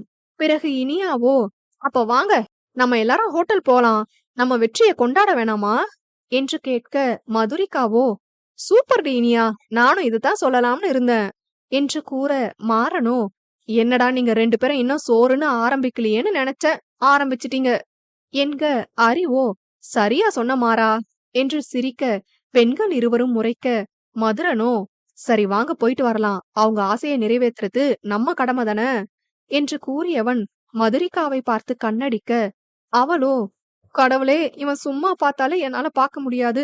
இதுல கண்ணடிக்க வேற செய்றான். சோதிக்கிறான் மயிலாட் என்று மனதினுள் நினைத்துக் கொண்டு தன் பார்வையை வேறு புறம் திருப்பிக் கொண்டாள். அவளது செயலில் மதுரனுக்கு புன்னகை அரும்பியது. பிறகு ஐவரும் உணவகத்திற்கு சென்றனர். இங்கு மன்னிப்பு கேட்டுவிட்டு வந்ததும் மாதவோ கீர்த்தனாவிடம், இப்ப போதுமா, சாரியும் கேட்டுட்டு வந்துட்டோம். இனிமே அவங்க கூட சண்டைக்கு போக மாட்டோம். இப்போ உனக்கு ஹாப்பி தானே? இனிமே ஒழுங்கா பேசு கீர்த்து என்று கூற, கீர்த்தனாவின் மனதில் மாதவுக்காக புதிய சிறகு ஒன்று முளைக்க சிரித்துக் கொண்டாள் பெண்ணவள்.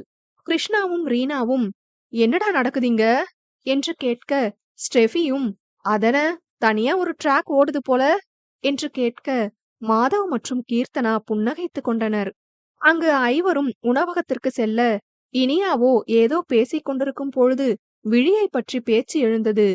பொழுது மதுரனோ, இன்னைக்கு சனிக்கிழமை தானே, அவளுக்கும் ஸ்கூல் லீவு தானே, அப்ப அவளையும் கூப்பிடலாம்ல என்று கேட்க, இனியாவோ, கூப்பிடலாம் தான், ஆனா மறுபடியும் அவ்வளவு தூரம் போய் கூட்டிட்டு வரணும். நான் வண்டி ஓட்டுற ஸ்பீடுக்கு அவளை கூட்டிட்டு வரத்துக்குள்ள கடைய சாத்திட்டு போயிடுவாங்க என்று கூற, மதுரனோ, அப்ப நான் போய் கூட்டிட்டு வரட்டுமா என்று கேட்க, மாறனோ, வர வர மதுரன் கிட்ட பேசவே மாட்டேங்கிறா. ஒருவேளை நாம அன்னைக்கு அப்படி சொன்னதாலதான் இப்படி பண்றாளா? இவ அந்த பேர் தெரியாதவனை தேடுறத விடணும்னு தான் அப்படி சொன்னேன். இவ வேற மாதிரி நினைச்சிட்டாளா? மதுரனை லவ் பண்றதுதான் பெட்டர். எப்படியும் இங்க இனியாவும் அறிவும் தான் பேசிட்டு இருப்பாங்க. நான் இமைய கூப்பிட போயிட்டா மதுரனும் மதுவும் பேசிதானே ஆகணும் என்று மனதினுள் கணக்கு போட்டவன், இல்லடா இரு, நான் போயிட்டு வரேன் என்றவன் இனியாவிடம் விழியின் அலைபேசி எண்ணை வாங்கிக் கொண்டு அவளை அழைத்து வர புறப்பட்டான். கிளம்புவதற்கு முன்பு அழைப்பு விடுத்து கிளம்பி தயாராக இருக்க சொல்லலாம் என்று நினைத்தவன் அவளுக்கு அழைப்பு விடுத்தான். அங்கே அவளோ, ச, லவ் பண்றோம்னு தான் பேரு, கேவலம், நம்மால நம்பர் கூட நம்ம கிட்ட இல்ல என்று புலம்பியவள், பிறகு, நம்பர் இல்லனா என்ன, எப்படியும் ஒரு நாள் கிடைக்கதானே போகுது, நாம இப்பவே அவங்க நேம் மட்டும் சேவ் பண்ணி வச்சுப்போம் என்று நினைத்தவள் அலைபேசி எண்ணே இல்லாமல் இலா என்று பெயரை மட்டும் பதிவு செய்துவிட்டு அதனை பார்த்தவள் தன் பைத்தியக்காரத்தனத்தை எண்ணி சிரித்து கொண்டு, அதையே, காதலை பற்றிய என் நம்பிக்கை யாதெனில், இன்றில்லை என்றாலும் என்றேனும் ஒரு நாள் உன் அலைபேசி எண்ணை நான் பதிவு செய்ய நேரும் என்றெண்ணி, இன்றே உன் அலைபேசி எண் இல்லாத போதும் உனக்கான இடத்தில் உன் பெயரை மட்டும் காதலுடன் பதிவு செய்வதே என்று கவிதையாக அவனை நினைத்து எழுதி கொண்டிருக்க, சரியாக அப்பொழுதுதான் மாறனிடமிருந்து அவளுக்கு அழைப்பு வந்தது. யார் இது, புது நபரா இருக்கு, நமக்கு எதுக்கு வம்பு என்று அதனை துண்டித்துவிட, அவனோ மீண்டும் அழைக்க, அதில் கடுப்பானவள் அழைப்பை ஏற்று, ஹலோ என்க, அவனோ, ஏ பச்சைமிளகா, எதுக்குடி காலை கட் பண்ணுன என்று சிறு கடுப்பில் அவனை மீறி டி என்று கூறிவிட, அவளோ, நிஜமாவே நம்மாலா பேசுறது என்று ஒரு ஆச்சரியத்தில் சத்தமாக புலம்பிவிட, அவனது காதில் அவள் கூற்று விழுக, அவனோ, என்னது நம்மாலா என்று கேட்க, விழிக்கு சப்த நாடியும் ஒடுங்கியது. அட கடவுளே, ஒரு எக்ஸைட்மெண்ட்ல சத்தமா வேற புலம்பிட்டேனே என்று நினைத்தபடி என்ன பதில் கூறுவது என்று முழித்தாள். ரகசியம் 39.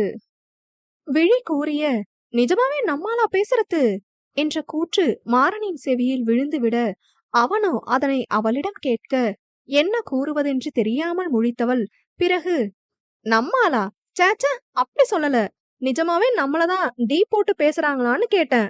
அது உங்க காதுல ராங்கா கேட்டிருக்கோம் என்று கூற, அப்பொழுதுதான் தான் அவளை டி என்று அழைத்திருக்கிறோம் என்று மாறனுக்கு புரிய, அதுவா, சாரி, ஒரு ஃப்ளோல வந்துடுச்சு என்று கூற, அவளோ, டேய் மாக்கா, நீ என்ன அப்படி கூப்பிடுறதுதான் எனக்கு வேணும் என்று நினைத்தவள், பரவாயில்ல, ஒன்னும் தப்பு இல்ல என்று கூற, அவனோ, இல்ல தப்புதான் என்று கூற, அவளோ, மது அக்காவா இனியாவா எல்லாம் டீ போட்டு பேசுறீங்க தானே, எதனால, ஃப்ரெண்டுன்னு உரிமையில தானே, அப்ப என்ன கூப்பிட மட்டும் தப்பா தெரியுதுன்னா, அப்ப என்ன ஏதோ ரோட்ல போற ஒருத்தியா தானே நினைக்கிறீங்க, நான் போனை வைக்கிறேன் என்று துண்டிக்க போக, அவனோ, ஏ இருடி இருடி, அப்படியெல்லாம் நினைக்கல என்று கூற, அவன் சொல்லும் ஒவ்வொரு டீயிலும் அவளது மனம் குதூகலித்தது.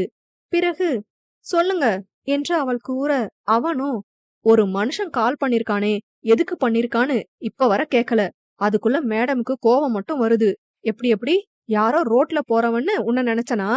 ரோட்ல போறவள பிக்கப் பண்றதுக்கு தான் இப்ப நான் வந்துட்டு இருக்கனாக்கும் என்று அவன் கேட்க, அவளோ, என்ன இலா சொல்றீங்க? என்ன பிக்கப் பண்ண வந்துட்டு இருக்கீங்களா? என்ன திடீர்னு என்று கேட்க, அவனோ, மேடம் எதுக்குன்னு சொன்னாதான் வருவீங்களா? கிளம்பி இரு, வந்ததும் கால் பண்றேன், வெளிய வா என்று கூறிவிட்டு அவன் அழைப்பை துண்டித்துவிட, இவளுக்கோ இருப்பு கொள்ளவில்லை. என்னவா இருக்கும்? எதுக்காக இலா நம்மள கூப்பிட வராங்க? ஒருவேளை நம்மள மாதிரியே அவங்களுக்கும் ஏதோ என்ன பத்தி தாட் இருக்குமா? இல்ல இல்ல, இது நம்ம கற்பனை. அவங்க என்னவோ சாதாரணமா தான் பேசுறாங்க. ஐயோ மண்டை வெடிக்குதே. சரி என்னவோ, இப்ப அவங்க கூட எப்படி போறது? அப்பா வேற வீட்ல இருக்காங்க. அவங்க கூட பைக்ல போறத எதுவும் தப்பா நினைச்சிட்டா என்ன செய்ய என்று யோசித்தவள் கிளம்பி முடிக்கவும் மாறன் அவளுக்கு அழைப்பு விடுக்கவும் சரியாக இருந்தது. தன் தந்தையிடம் சென்றவள், அப்பா, இனியா ஃப்ரெண்ட்ஸ் எல்லாரும் ஹோட்டல் போயிருக்காங்களாம். அவ என்னையும் வர சொன்னா. நான் சைக்கிள் எடுத்துட்டு போயிட்டு வரேன் என்று கூற, ராமானுஜமோ, தனியாவாம போற?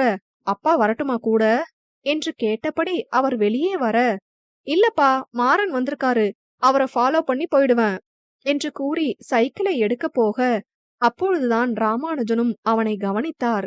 அடட வாப்பா, என்ன வெளியவே நின்னுட்ட, எப்படி இருக்க என்று கேட்க, அவனும் நல்லா இருக்க அங்கிள், நீங்க எப்படி இருக்கீங்க என்று கேட்க, அவரும் நல்லா இருக்கம்பா, மத்த எல்லாரும் எங்க என்று கேட்க, மாறனோ, மத்த எல்லாரும் ஹோட்டல்ல வெயிட் பண்றாங்க அங்கிள்.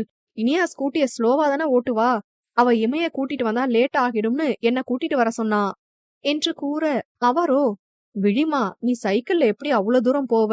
அதான் தம்பி உன்னை கூப்பிட தானே வந்திருக்கு, மாறன் கூட போயிட்டு வா என்று கூற, அவளோ, இதற்குதானே ஆசைப்பட்டாய் பாலகுமாரி என்று குதூகலித்தவள், சரிப்பா என்று பவ்யமாக அவன் பின்னே ஏறிக்கொள்ள, இருவரும் ராமானுஜத்திடமிருந்து விடை பெற்று சென்றனர்.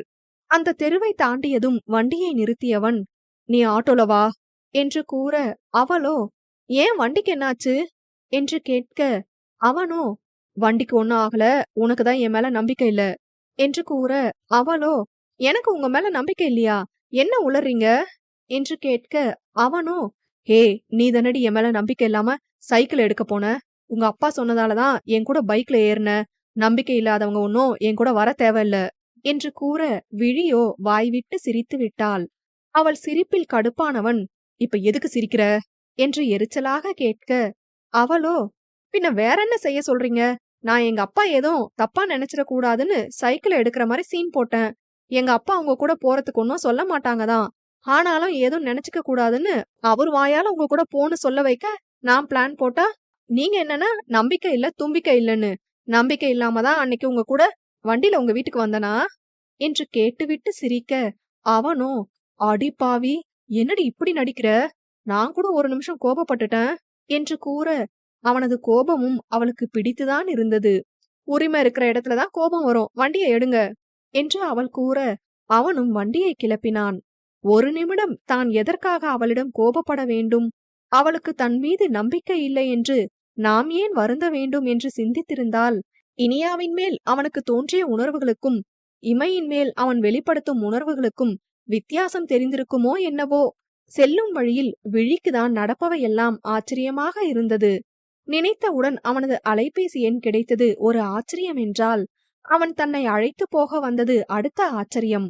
உரிமையாக டி என்று அழைத்தது, உரிமையாக கோபம் கொண்டது, இது எல்லாமே அவளது மனதிற்கு மகிழ்ச்சியை கொடுத்தது. என்றோ ஒரு நாள் மொத்தமாய் அனைத்தையும் உடைக்கதான் இத்தனை சந்தோஷத்தை விதி தருகிறதோ. உணவகத்திற்கு வந்து இறங்கி இருவரும் உள்ளே செல்ல, அங்கு நால்வரும் அவர்களுக்காக காத்து கொண்டிருந்தனர். இனியாவோ, ஏண்டா, நான் கூப்பிட போயிருந்தா கூட 1/2 மணி நேரத்துக்கு முன்னாடியே வந்திருப்பேன், ஏண்டா இவ்ளோ நேரம் என்று கேட்க, அவனோ, அத உன் தங்கச்சிக்கிட்டே கேளு என்றபடி வந்தமர, அவனின் பின்னே வந்த விழி, ஹாய் மதுக்கா, ஹாய் மதுரன் அண்ணா, ஹாய் மாம்ஸ் என்று அழைக்க, அவளது மாம்ஸ் என்ற அழைப்பில் அறிவு புரியாமல் முழிக்க, என்ன முழிக்கிறீங்க? எங்க அக்காவை கட்டுனா நீங்க எனக்கு மாம்ஸ் தானே? ஒருவேளை கல்யாணத்துக்கு முன்னாடி கழட்டி விடுற பிளான் எதுவும் இருக்கா என்று கேட்டபடி வந்தமர்ந்தாள். அவனோ ஏதோ கூற வர, அதற்குள் மீண்டும், அப்படி எதுவும் ஐடியா இருந்தா யூ மே கன்சிடர் மீ என்று கூறிவிட்டு கண்ணடிக்க, இனியாவோ, என்னடி சொன்ன என்றபடி காதை திருக, அவளோ, என் காதை ஏன் திருகுற? நான் கேட்ட கேள்விக்கு இன்னும் உன் ஆளு பதில் சொல்லல. எனக்கு என்னமோ அப்படி ஒரு ஐடியா வச்சிருப்பாருன்னு தான் தோணுது.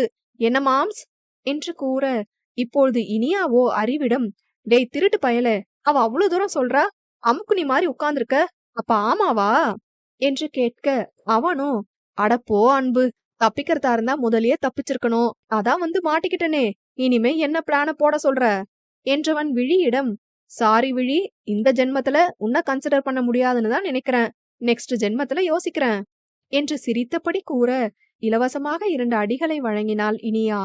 மதுரிகாவோ, ஏ இனியா, வாய் அடிக்கிற விஷயத்துல விழி உனக்கு சீனியர் போல என்று கலாய்க்க, மதுரனும், ஆமா விழிமா, நல்லா பேசுறடா நீ, உன்கிட்ட பேசி ஜெயிக்கிறதுக்கு கஷ்டம்தான் போல என்று கூற, விழியோ, ஏதாச்சும் என்னோட ஹெல்ப் தேவைப்பட்டா சொல்லுங்கண்ணா, தங்கச்சி சிறப்பா செஞ்சிடுறேன் என்று கூற, அவனோ, ஒருத்தவங்க கிட்ட இருந்து உண்மைய வர வைக்கணும், கூடிய சீக்கிரம் உன்கிட்ட அண்ணா உதவி கேக்குறேன்டா என்று விழியிடம் கூறினாலும் பார்வை மதுவிடம் இருந்தது. அதனை தெரிந்தும் தெரியாதது போல் மெனு கார்டில் சுவாரஸ்ய நாவல் எழுதியிருப்பது போன்ற பாவனையுடன் படித்துக் கொண்டிருந்தாள் மது. மதுரனின் பார்வையிலும் மதுவின் பாவனையிலும் ஓரளவு விஷயத்தை யூகித்தவள், மதுக்கா, ஹோட்டல்ல எக்ஸாம் எதுவும் வைக்க மாட்டாங்க, பொறுமையா படிங்க என்று கூற, அசடு வழிந்தபடி பார்த்தாள் மதுரிகா. மாறனோ, ஏ பச்சை மிளகா, வாய் ஓயாம பேசி செத்துக்கித்து போயிடாத, தண்ணிய குடி என்று கூற, அவளோ, ரொம்ப கவலைப்படாதீங்க, செத்தாலும் ஆவியா வந்தாச்சும் வம்பிழுப்பேன், முக்கியமா உங்கள என்று கூற, அவளது துடுக்குத்தனமும் வெள்ளந்தியான பேச்சும் அனைவருக்கும் அவளை பிடிக்க செய்தது. அனைவரும் உண்டு கொண்டிருக்க, மதுரனோ, நானும் இப்ப பேசுவா அப்ப பேசுவான்னு பாத்துட்டே இருக்க, அவாய்ட் பண்ணிட்டே இருக்கா என்று நினைத்தவன், கைஸ் ஒரு நிமிஷம், எனக்கு மது கிட்ட ஒரு விஷயம் கேட்டே ஆகணும் என்று கூறியவன் மதுவிடம், இங்க பாரு மது, என்னதான் உனக்கு பிரச்சனை, நானும் ரொம்ப நாளா உன்னை கவனிச்சுட்டு தான் இருக்கேன், எதுக்கு என்ன அவாய்ட் பண்ற, எனக்கு காரணம் தெரிஞ்சே ஆகணும் என்று கேட்க, மற்ற நால்வரும் கேள்வியாய் நோக்கினர். அறிவோ, டேய் மச்சான் என்ன இது என்று கேட்க, அவனை தடுத்த மாறனோ, அவன் கேட்கட்டும் அறிவு, அவ அப்படி செய்யறதுனாலதானே அவன் கேக்குறான் என்று மதுரனுக்கு ஆதரவாய் பேச, மதுரிகாவோ மாறனை முறைத்தாள். அவனை முறைக்காத, கேட்ட கேள்விக்கு பதில் சொல்லு, நான் உனக்கு பிடிக்காததை எதுவும் செஞ்சுட்டனா என்று கேட்க, அவளோ இடவளமாக தலையசைத்தாள். என்கிட்ட யாரும் பேசக்கூடாதுன்னு சொன்னாங்களா என்று கேட்க, அதற்கும் இல்லை என்று தலையசைத்தாள். அதில் பொறுமை இழந்தவன், அப்புறம் என்னதான் பிரச்சனை உனக்கு என்று கேட்க, மதுவோ, ப்ளீஸ் என்கிட்ட எதுவும் கேட்காத என்று கூற, அவனோ, இல்ல எனக்கு புரியல, எதுவும் கேட்காதனா என்ன அர்த்தம், இப்ப முதலியே என்கிட்ட பேசாம இருந்திருக்க வேண்டியதானே, ஆரம்பத்திலேயே உனக்கு என்ன பிடிக்காது தானே, அப்போல இருந்தே நீ என்கிட்ட ஒழுங்கா பேசலனா நீ செய்யறது நியாயம், நானும் இப்படி உன்னை கேள்வி கேட்டிருக்க மாட்டேன், ஆனா நீ இடையில நல்லாதான் என்கிட்ட பேசுன, இப்ப நம்ம பிளான் முடியற வர உனக்கு என் உதவி தேவைப்பட்டிருக்கு, அதுக்கப்புறம் நான் தேவைப்படலன்னு எடுத்துக்கிட்டமா என்று ஒரு வேகத்தில் இனியாவை கணக்கில் கொள்ளாமல் உளறிவிட, மாறனோ, டேய் மதுரா என அவனை தடுக்க நினைத்தான். ஆனால் அதற்குள் இனியாவோ, என்ன பிளான் என்று கேட்க, விழியை தவிர்த்து அனைவரும் அதிர்ந்தனர். ரகசியம் 40. மதுரிகாவிடம் கோபமாய் பேசிய மதுரன் ஒரு வேகத்தில் அவர்கள் அறிவு இனியா காதல் சேருவதற்கு போட்ட பிளானை குறிப்பிட்டு, இப்ப பிளான் முடியற வரைக்கும் தான் நான் உனக்கு தேவைப்பட்டிருக்கேன், முடிஞ்சதும் இப்ப தேவைப்படலன்னு நினைச்சுக்கிட்டுமா என்று கேட்க, அது புரியாத இனியாவோ, பிளானா, என்ன பிளான் என்று கேட்க, அப்பொழுதுதான் மதுரனுக்கு தான் உளறியது புரிந்தது. நல்லவேளை பிளான்னு மொட்டையா சொன்னோம் என்று நினைத்து ஆசுவாசம் அடைந்தவன், வேற என்ன பிளான், நம்ம போட்டிக்கான பிளான தான் சொல்றேன், அதுலதானே நான் இவளுக்கு ஜோடி, போட்டி முடியற வர இவளுக்கு நான் தேவைப்பட்டிருக்கேன்னு சொல்ல வந்தேன் என்று கூறி சமாளித்து விட, இனியாவும் அதனை நம்பி, ஓ அத சொல்றியா, ஆமா மதுரா, நீ கேக்குறது சரிதான், இவ்ளோ நாள் உன்கிட்ட பேசிட்டு இப்ப திடீர்னு உன்னை அவாய்ட் பண்றது சரியில்லை, அட்லீஸ்ட் ரீசன் சொல்லியாச்சும் அவாய்ட் பண்ணணும் என்று மதுரனுக்கு ஆதரவாய் பேச, மதுரிகாவால் யாருடைய கேள்விக்கும் பதில் கூற முடியவில்லை. அவர்களாவது காரணம் தெரியாமல் அவ்வாறு பேசுகிறார்கள், ஆனால் மாறனோ எல்லாம் தெரிந்தும் இவ்வாறு பேசுகிறானே என்று அவளுக்கு ஆத்திரமாக இருந்தது. ஆனால் மாறனோ, சாரி மது, எல்லாம் தெரிஞ்சுதான் பேசாம இருக்க, மதுரன் தான் உனக்கு சரின்னு நான் நினைக்கிறேன், உனக்கு அவனை பிடிக்கலனா கூட உனக்கு சப்போர்ட்டா பேசியிருப்பேன், ஆனா உனக்கு அவனை பிடிக்கும், கிட்டத்தட்ட காதல்னு கூட சொல்லலாம், ஆனா நீ கிடைக்குமா கிடைக்காதான்னு தெரியாத ஒன்ன நினைச்சு இவனை அவாய்ட் பண்றது எனக்கு சரியா படல, இந்த விஷயத்துல நான் மதுரன் பக்கம் தான் நிப்பேன், அதுதான் சரியும் கூட உன் மேல அக்கறை இருக்கிற யாரா இருந்தாலும் அதத்தான் செய்வாங்க என்று மானசீகமாய் மனதினுள் அவனின் மதுவிடம் மன்னிப்பு வேண்டிக் கொண்டிருந்தான்.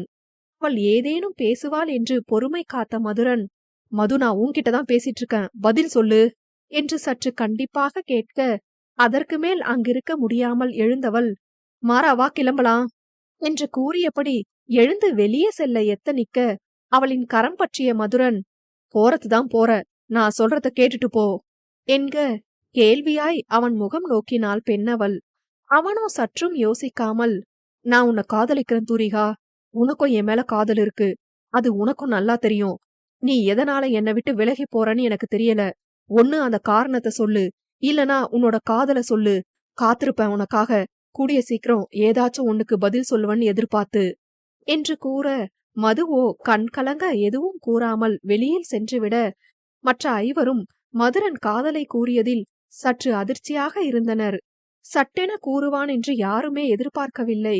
பிறகு மாறனோ, கைஸ் எல்லாரும் பீச்சுக்கு வாங்க என்று கூறிவிட்டு மதுவின் பின்னே ஓடி எதுவும் பேசாமல் வண்டியை இயக்க, பின்னே ஏறியவள் சிந்தித்தபடியே வந்தாள். 20 நிமிட பயணத்திற்கு பிறகு வண்டி ஓரிடத்தில் நிற்க, வீட்டிற்கு தான் சென்று கொண்டிருக்கிறோம் என்று நினைத்த மது இப்பொழுதுதான் சுற்றம் உணர்ந்தாள்.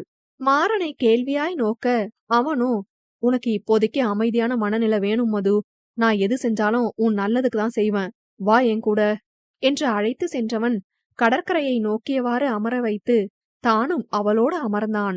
சில்லென்ற கடற்கரை காற்று பெண்ணவளின் முகத்தை வருட, அதன் இதத்தில் அவளை மீறி உள்ளிருக்கும் உணர்வுகள் கண்ணீராய் வழிய தொடங்கியது.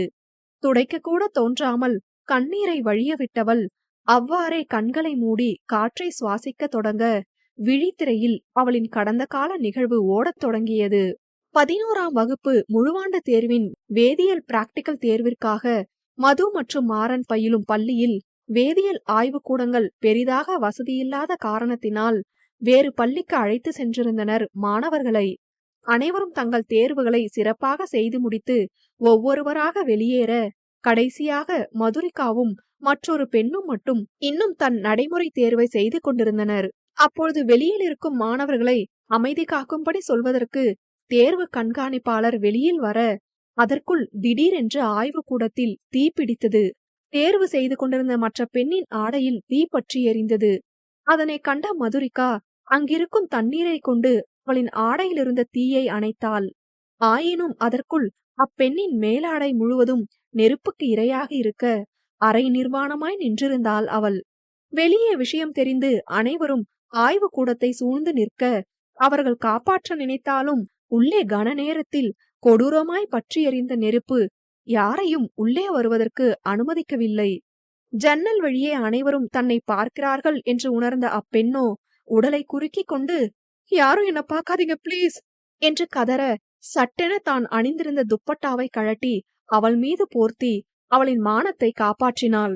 இருவர் மீதும் நெருப்பு படாதவாறு கவனமாய் மதுரிகா வாசலை நோக்கி அவளை கூட்டி சென்று அவளை முதலில் வெளியேற்றி தான் வெளியேற முயற்சிக்கும் சமயம் வாசலின் நிலைக்கட்டில் தீப்பிடித்து குறுக்கே விழுந்துவிட மதுரிகாவால் வெளியே செல்ல இயலவில்லை. சிறிது சிறிதாக நெருப்பு அவள் ஆடையில் பற்றி கொள்ள அதுவும் தீக்கிரையாக தொடங்கியது. தான் கொஞ்சம் கொஞ்சமாக நிர்வாணமாக்கப்படுகிறோம் என்று உணர்ந்த மது அங்கிருக்கும் திண்டின் பின்னால் தன்னை மறைத்து கொண்டு கண்ணை மூடி அமர்ந்து விட்டாள். போச்சு, இன்னையோட நம்ம உசுறு போக போகுது, அதுவும் ஒத்த துணி கூட இல்லாம போக போகுது. பரவாயில்ல, சாகும்போது கூட ஒரு உயிரை காப்பாத்திட்டு சாகுறோம்னு நினைச்சுப்போம். கடவுளே, நெருப்பு என் மேல பட்டுட்டா என் உயிரை அப்படியே எடுத்துருங்க, உயிரோட விட்டுறாதீங்க. நெருப்பு காயத்தை தாங்குற அளவுக்கு எனக்கு சக்தி கிடையாது என்று சாகும் தருவாயில் பயத்தில் அவள் பாட்டிற்கு புலம்பிக் கொண்டிருக்க, அந்நேரம் குப்பென்று தீ பரவ அங்கிருந்த இடுக்கில் தன் உடலை ஒளித்து கொண்டாள். அப்பொழுது ஒருவன் முகத்தில் துணியை கட்டிக்கொண்டு தன்னை நோக்கி வருவதைக் கண்டவள் பிறகு அவ்வாறே முதுகு காட்டியபடி மயங்கி சரிந்தாள். வந்தவனுக்கு அவளின் நிர்வாண உடல் பெரிதாக எந்த தாக்கத்தையும் ஏற்படுத்தவில்லை. திரும்பி அமர்ந்திருந்த பெண்ணவளின் முதுகில் தீயினால் ஏற்பட்ட காயம் மட்டும் அவன் கண்களில் சிக்கியது. விரைவாக அவளை நோக்கி சென்றவன் தான் கொண்டு வந்த VKM என்ற எம்ப்ராய்டரி போட்டிருந்த டி-ஷர்ட்டை அவளுக்கு அணிவித்து அவளின் முகத்தில் தட்டி எழுப்ப முயற்சிக்க அவள் எழுந்திருக்கவில்லை. முகம் முழுவதும் புகையினால் உருவான கரி படிந்திருக்க அவளின் முகமும் அவனுக்கு தெளிவாக தெரியவில்லை.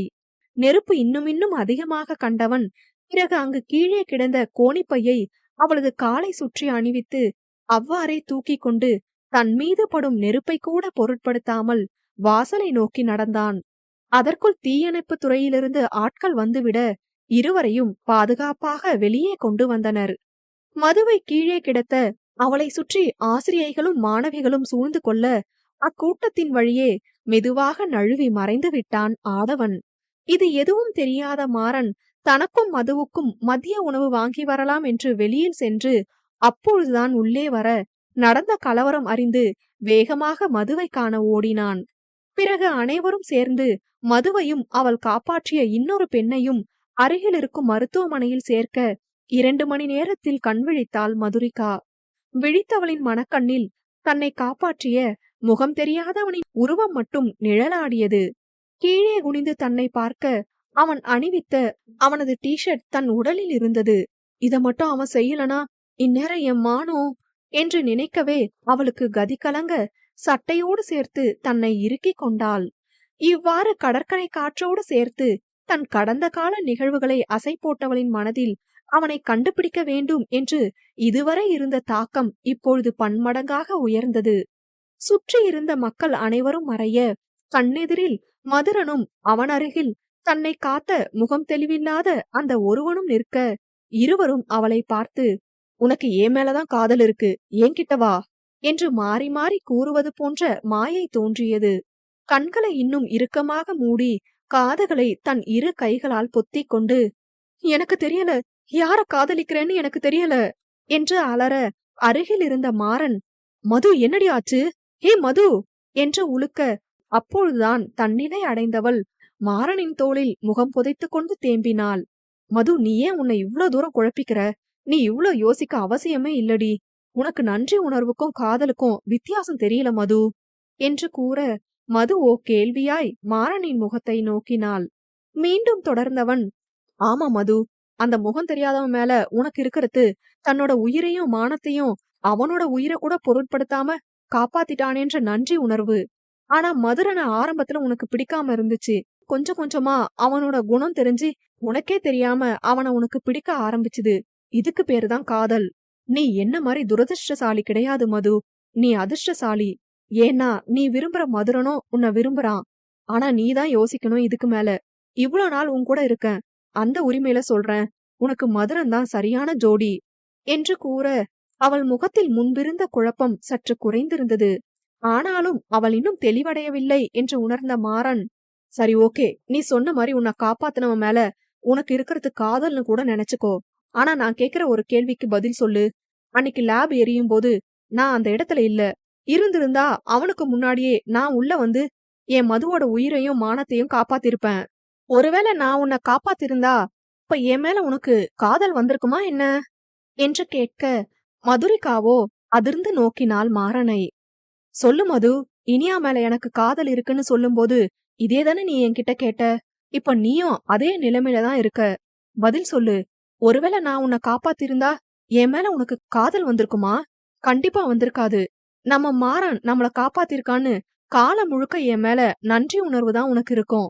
இப்ப நீ அவன் மேல வச்சிருக்கிறதும் அதேதான். மதுரன் மேலதான் காதல் இருக்கு, நீயே யோசி என்று கூறிக்கொண்டிருக்க, இப்ப இதுதான் காரணம்னு என்கிட்ட முதல்லயே நீ சொல்லிருக்கலாமே தூரிகா என்று மதுரனின் குரல் பின்னே ஒலிக்க மதுரிகா அதிர்ந்து நோக்கினாள் மதுரனை. ரகசியம் 41. அப்ப இதுதான் காரணம்னு என்கிட்ட முதல்லயே நீ சொல்லிருக்கலாமே தூரிகா என்று மதுரனின் குரல் பின்னே ஒலிக்க மதுரிகா அதிர்ந்து நோக்கினாள் மதுரனை. பதில் சொல்லு என்று மீண்டும் கேட்க மதுவோ, என்னை என்னன்னு சொல்ற? நான் என்ன மனநிலையில இருக்கிறேன்னு எனக்கே தெரியாதப்போ நான் எப்படி உனக்கு முடிவு சொல்ல முடியும் என்று கூறியவள் கடல் அலைகளை வெறித்து அமர்ந்திருக்க அவள் முன் வந்து நின்ற மதுரன், சரி இப்ப எனக்கு புரிஞ்சிடுச்சு. ஒருவேளை என் கூட நீ சகஜமா பேசியிருந்தா எங்க உன்னை காப்பாத்தினவனையும் தாண்டி என் மேல உனக்கு அதிக காதல் வந்துருமோன்னு உனக்கே பயம், அப்படிதானே என்று கேட்டு ஏளனமாக சிரித்தான். அவன் கேள்வியில் அவனை கோப பார்வை பார்த்தாள் பெண்ணவள். என்ன முறைக்கிற? நீ இல்லன்னு சொன்னாலும் அதுதான் நிஜம். எப்ப நீ அவனை விட நான் ஓவர்டேக் பண்ணிடுவேன்னு பயந்தியோ அப்பவே ப்ரூவ் ஆயிடுச்சு அவன் மேல இருக்கிறது காதல் இல்லன்னு என்று அவளின் கோபத்தை ஏற்றிவிட, சிந்திக்கும் மனநிலையில் இல்லாத மது, இல்ல நீ இப்படி சொல்லி என்ன நம்ப வைக்க பாக்குற. இப்ப சொல்றேன், உன் கூட பேசுறேன், பழகுறேன், முன்னாடி இருந்த மாதிரி சகஜமா இருக்கிறேன்.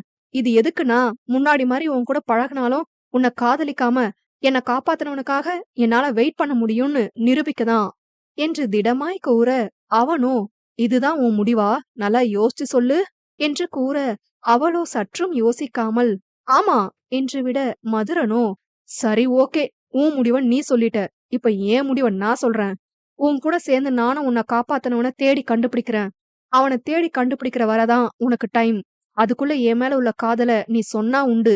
ஒருவேளை நான் அவனை தேடி கண்டுபிடிச்ச அப்புறம் நீ என் மேல காதல் இருக்குன்னு உணர்ந்தாலோ, இல்ல என்கிட்ட வந்து சொன்னாலோ, அதுக்கப்புறம் கண்டிப்பா நான் ஒத்துக்க மாட்டேன். காலம் முழுக்க உன்னை நினைச்சு கல்யாணம் பண்ணாம கூட இருந்துப்பேன். ஆனா உன்னை ஏத்துக்க மாட்டேன்.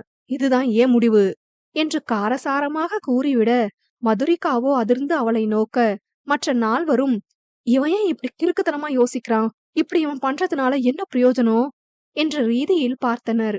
மாறனோ, டேய் மதுரா, அவதான் பைத்தியம் மாதிரி உளறானா, நீ என்னடா அதுக்கு மேல உளற. எப்பவும் தெளிவா யோசிச்சு முடிவெடுக்கிறவன் தானே நீ. நீ இப்படி அர்த்தம் இல்லாம பேசுவன்னு நான் சுத்தமா எதிர்பார்க்கல என்று கூற, மதுரனோ இல்ல மாறா, நாம காதலிக்கிறவங்க நம்ம கூட தான் வாழணும்னு நினைக்கிறது மட்டும் காதல் இல்ல. அவங்க ஆசைப்படுறவங்க கூட வாழ்றத சந்தோஷமா பாக்கறதும் காதல் தான்.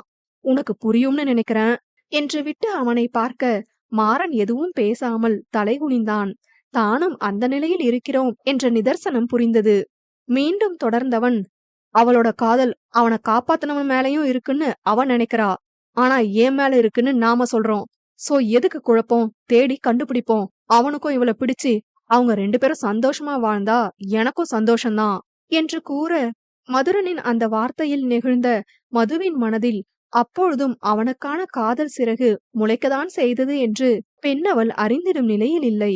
இனியாவோ, ஒருவேளை அவனை தேடி கண்டுபிடிச்ச பிறகு அவனுக்கு இவன் மேல காதல் வராம போனாலோ, இல்ல வேற எதுவும் காரணத்தினால அவங்க 2 பேரும் சேர முடியாம போனாலோ, அப்ப நீ மதுவை ஏத்துப்பியா மதுரா என்று கேட்க, விரக்தி சிரிப்பை அவளுக்கு வழங்கியவன், நான் ஒரு கேள்வி கேக்குறேன், பதில் சொல்றியா இனியா என்று கேட்க, அவளும் சரி என்றாள். அறிவுக்கு இன்னொரு பொண்ணையும் பிடிச்சிருக்கு, உன்னையும் பிடிச்சிருக்குன்னு வச்சுப்போம். முதல்ல அவளுக்காக முயற்சி பண்றான்.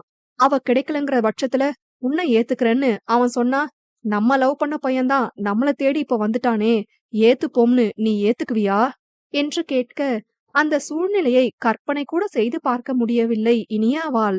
பெண்ணவள் தலைகுனிந்து நிற்க, அதற்கு மேல் அவளால் வேறு எதுவும் கேள்வி கேட்க முடியவில்லை. மதுரனின் நியாயம் புரிந்தது பெண்ணவளுக்கு. நடப்பது அனைத்தையும் கவனித்த விழியோ, அண்ணா கேக்குறேன்னு தப்பா நினைச்சுக்காதீங்க.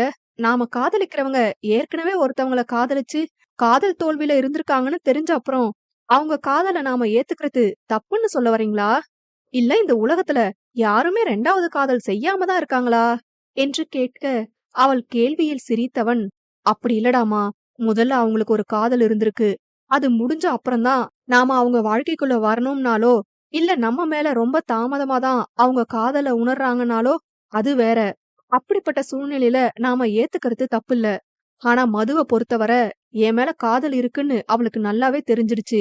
அது தெரிஞ்சனாலதான் என்கிட்ட இருந்து விலக ஆரம்பிச்சிருக்கா. இல்லனா நான் காதல சொல்லும்போது தைரியமா அவ யாருக்காக காத்திருக்காளோ அத என்கிட்ட சொல்லி என்ன நிராகரிச்சிருப்பா. ஆனா அவ அப்படி செய்யல. ஏன்னா இங்க அவளுக்கு குழப்பம். என் மேலயும் காதல், அவன் மேலயும் காதல்னு அவளே நினைச்சுக்கிறா. இப்ப அவனுக்காக காத்திருந்து அவன் அவ வாழ்க்கையில வந்த அப்புறம் எனக்கு பதில் சொல்றேன்னு சொன்னா, என்னோட காதலுக்கு இங்க அர்த்தம் இல்லையே. நான் அவ மேல வச்சிருக்கிற காதலோட புனிதத்தன்மை அங்க கெட்டு போகுதுன்னு அர்த்தம். அதுக்கு நான் இடம் கொடுக்க மாட்டேன் என்று திட்டவட்டமாய் கூற, அனைத்தையும் கேட்டுக்கொண்டிருந்த மதுரிகாவால் எதுவுமே பேச முடியவில்லை. தன் மன புத்தகத்தை கரைத்து குடித்தது போல் மிக கச்சிதமாக அவன் பேசினால் பேதை அவள் என்ன செய்வாள், குழம்புவதைத் தவிர. மதுரனோ மதுவிடம், தூரிகா நீ கவலைப்படாத, அவனை பத்தி உனக்கு தெரிஞ்ச டீட்டெயில்ஸ் நீ கொடு. எப்படியாச்சும் அவனை கண்டுபிடிச்சு உன் முன்னாடி நிறுத்த வேண்டியது ஏன் பொறுப்பு. சரியா, இப்ப நீ வீட்டுக்கு போ என்று விட்டு மாறனிடம், டேய் மாறா, அவளை கூட்டிட்டு போ என்க அவர்கள் கிளம்பினார்கள். பிறகு அவர்களோடு சேர்ந்து இனியாவும் விழியும் கிளம்பிவிட, மதுரன் சாதாரணமாக வந்து கடற்கரை மணலில் அமர்ந்தான். அவனையே கேள்வியாய் நோக்கிய அறிவு, மச்சான் நீ செய்யறது எனக்கு நியாயமா படலடா. உண்மை தெரியாத அவங்க வேணா உன் மேல நியாயம் இருக்குன்னு நினைக்கலாம்.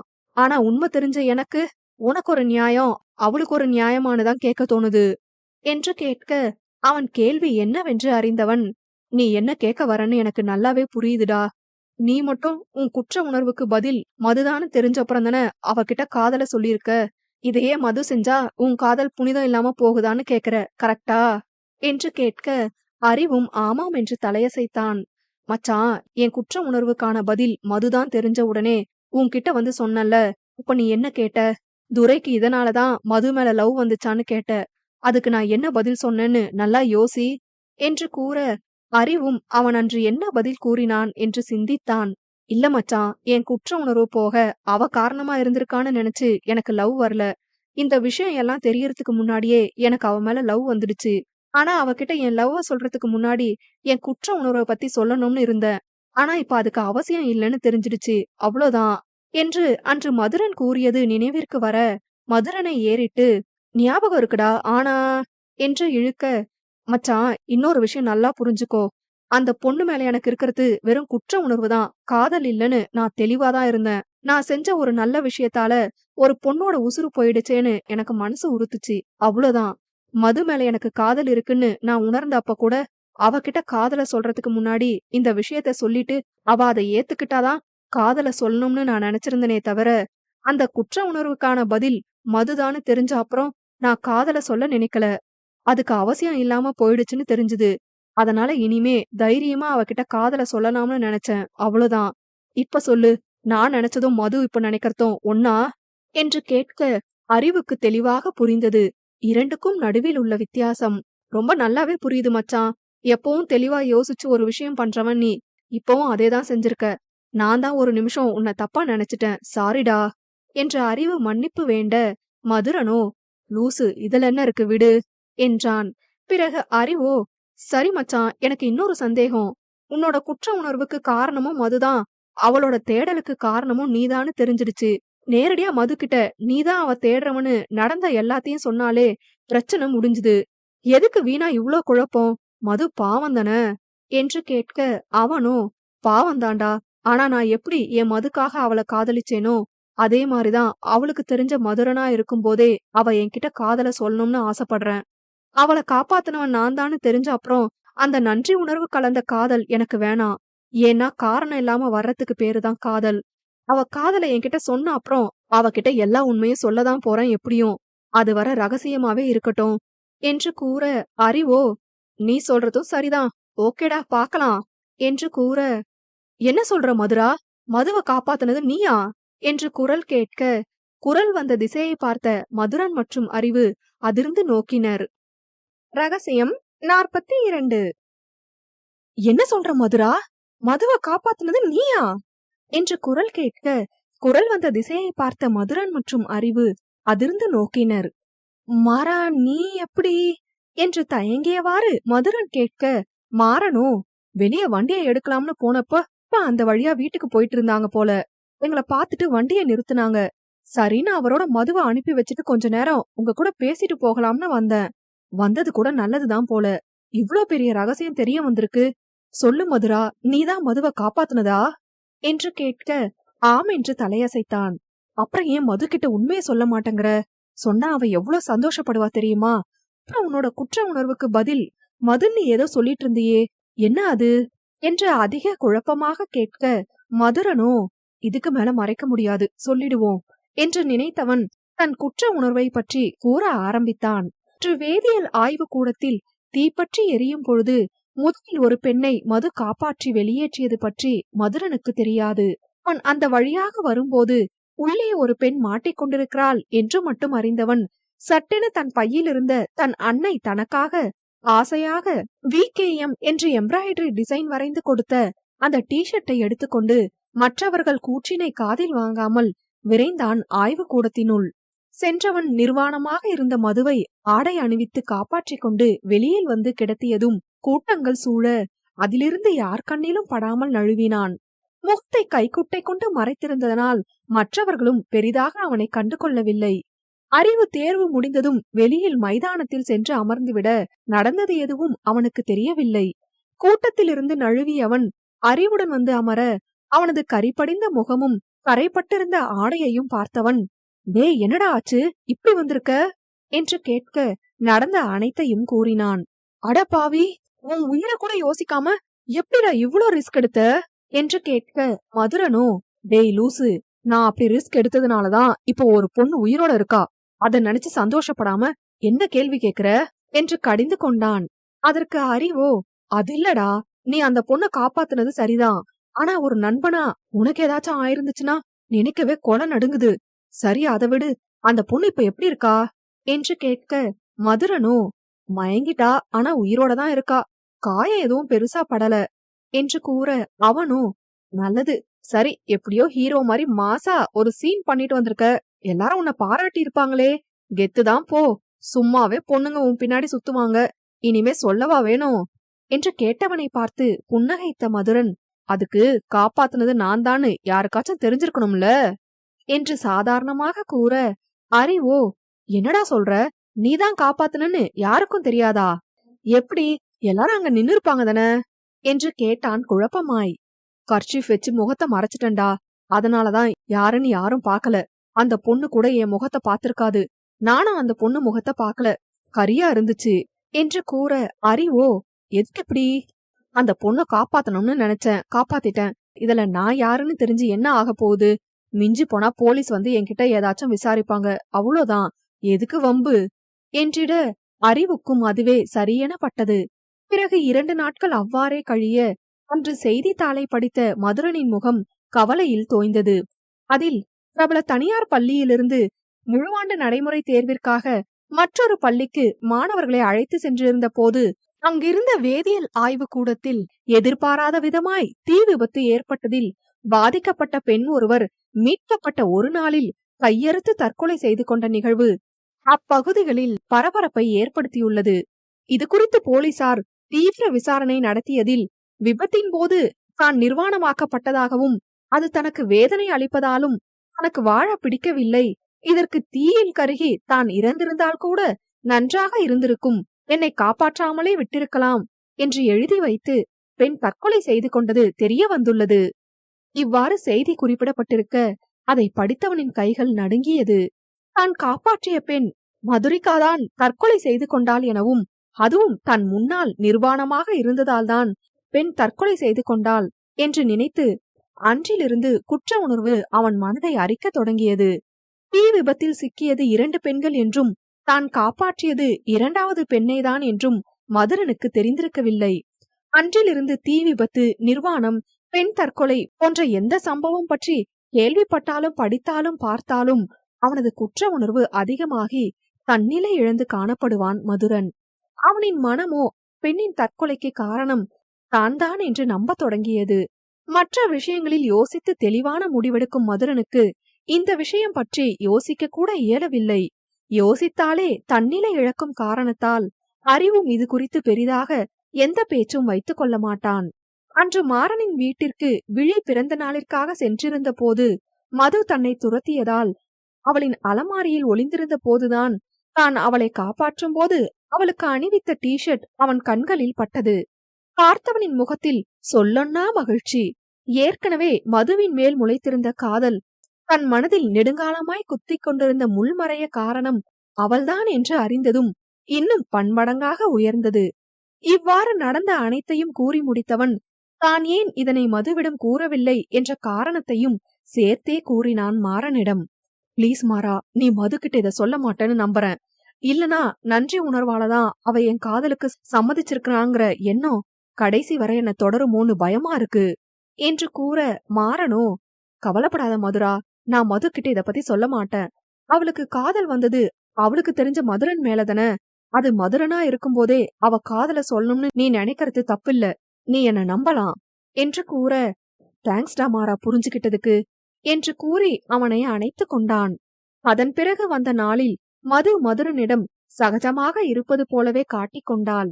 போது அவனது செயலால் தனக்குள் தோன்றும் காதலை தனக்குள்ளேயே மறைத்து வெளியில் வேஷம் போட்டுக் கொண்டிருந்தாள். இதனால் யாருக்கு என்ன லாபம் என்று கொஞ்சம் சிந்தித்திருந்தால் கூட மதுரனின் மேல்தான் அவளுக்கு காதல் இருக்கிறது என்று புரிந்திருக்கும்.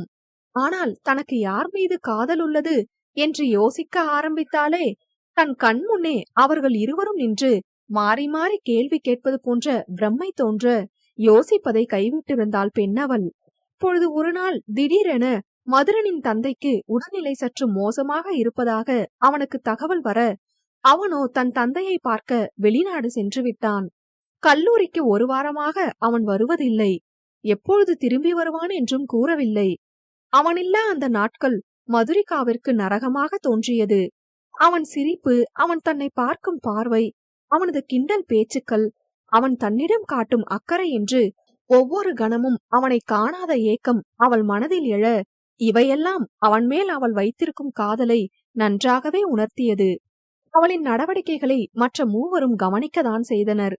மொத்தமாக ஒரு மாதமாகியும் மதுரன் கல்லூரிக்கு வரவில்லை. இடையிடையே அறிவுக்கு மட்டும் அழைத்து தந்தையின் உடல்நிலை பற்றி தகவல் கூறுவான்.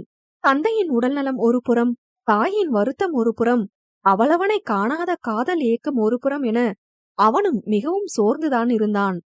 பிறகு கொஞ்சம் கொஞ்சமாக தந்தையின் நிலையில் முன்னேற்றம் தெரிய ஓரளவு சகஜமானவன் மதுவை பற்றி சிந்திக்க, அப்பொழுதுதான் ஞாபகம் வந்தது இன்னும் 2 நாட்களில் மது மற்றும் மாறனின் பிறந்த நாள் என்று. பிறகு ஏதோ சிந்தித்தவனாக அறிவுக்கு அழைத்தவன், டே மச்சான், நாளைக்கு நைட் ஃபிளைட் ஏறுறேன்டா. மது அண்ட் மாறன் பர்த்டே அன்னைக்கு அங்க இருப்பேன்.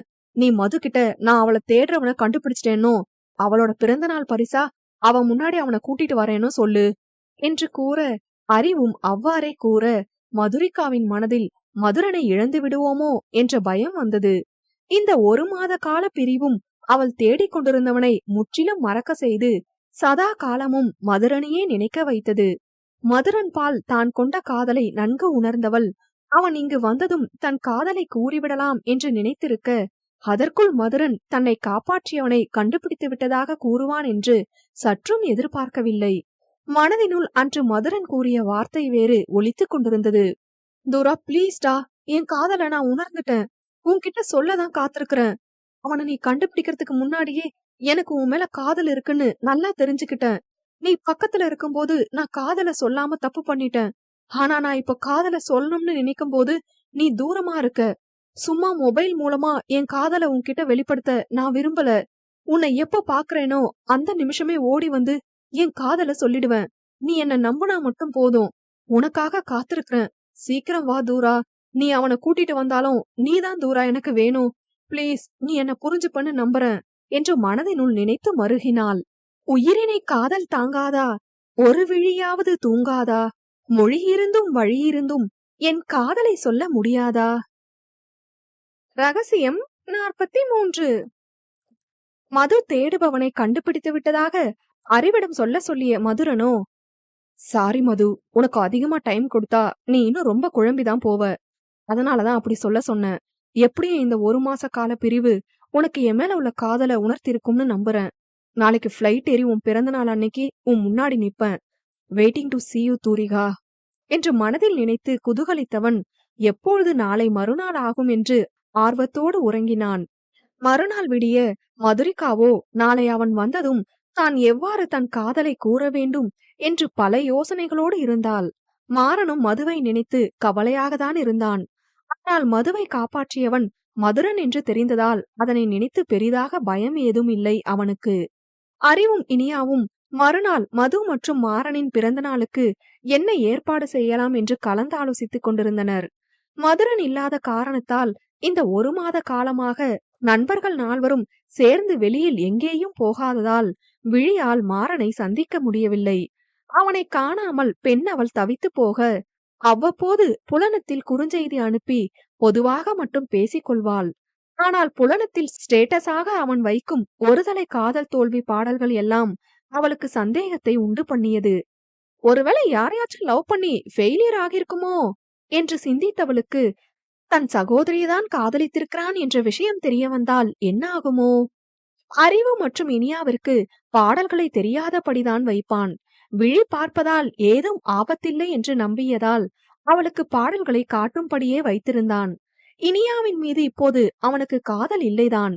ஆனாலும் அவளை எந்த அளவுக்கு தான் காதலித்தோம் என்ற நினைவுதான் அவனை வாட்டி வதைத்தது. அதைத்தான் ஸ்டேட்டஸாக வெளிப்படுத்தி ஆற்றிக் கொண்டிருந்தான். இந்த காயத்திற்கு மருந்து விழியிடம்தான் இருக்கிறது என்று எப்பொழுது அறிவானோ?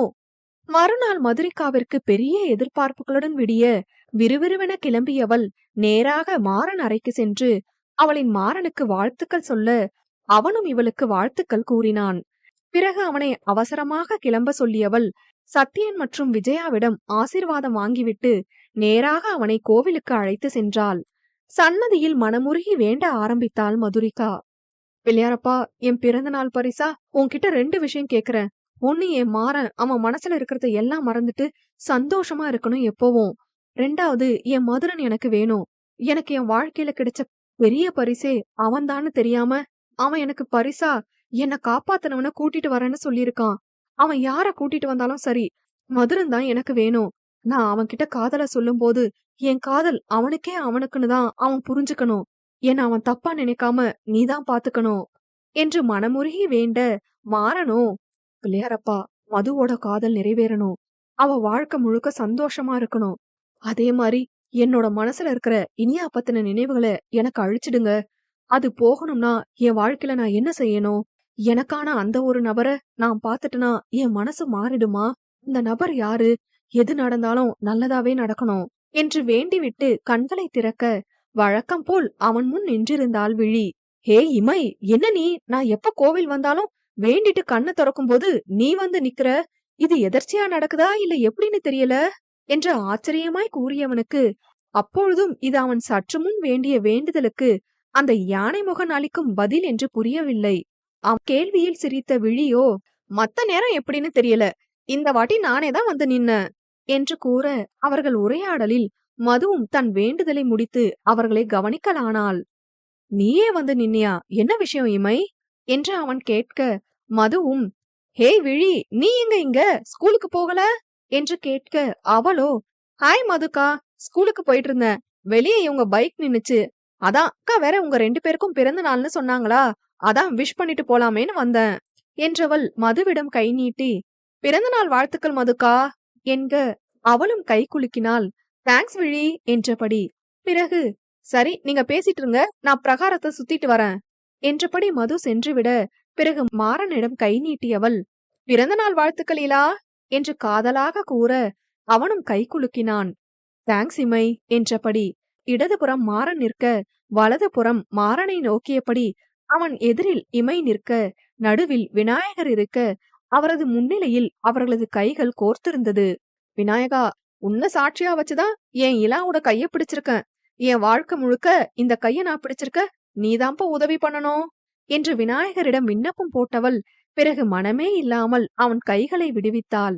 ஆனால் இது எதுவும் அறிந்து கொள்ளும் மனநிலையில் இல்லாத மாறனோ, சரி என் கிஃப்ட் எங்க என்று கேட்க விழியோ சட்டென, என்னையே கொடுப்பேன் என்று கூற வந்தவள், என்ன என்று கூறியதும் சட்டென வார்த்தைகளை முழுங்கிவிட அவனோ, என்ன என்று கேட்க பிறகு தன்னை சகஜமாக்கியவள், இல்ல என்ன வேணாலும் கேளுங்க, வாங்கி கொடுப்பேன்னு சொல்ல வந்தேன் என்று கூறி சமாளித்து விட அதையும் அந்த மக்கு மாறன் நம்பிவிட்டான்.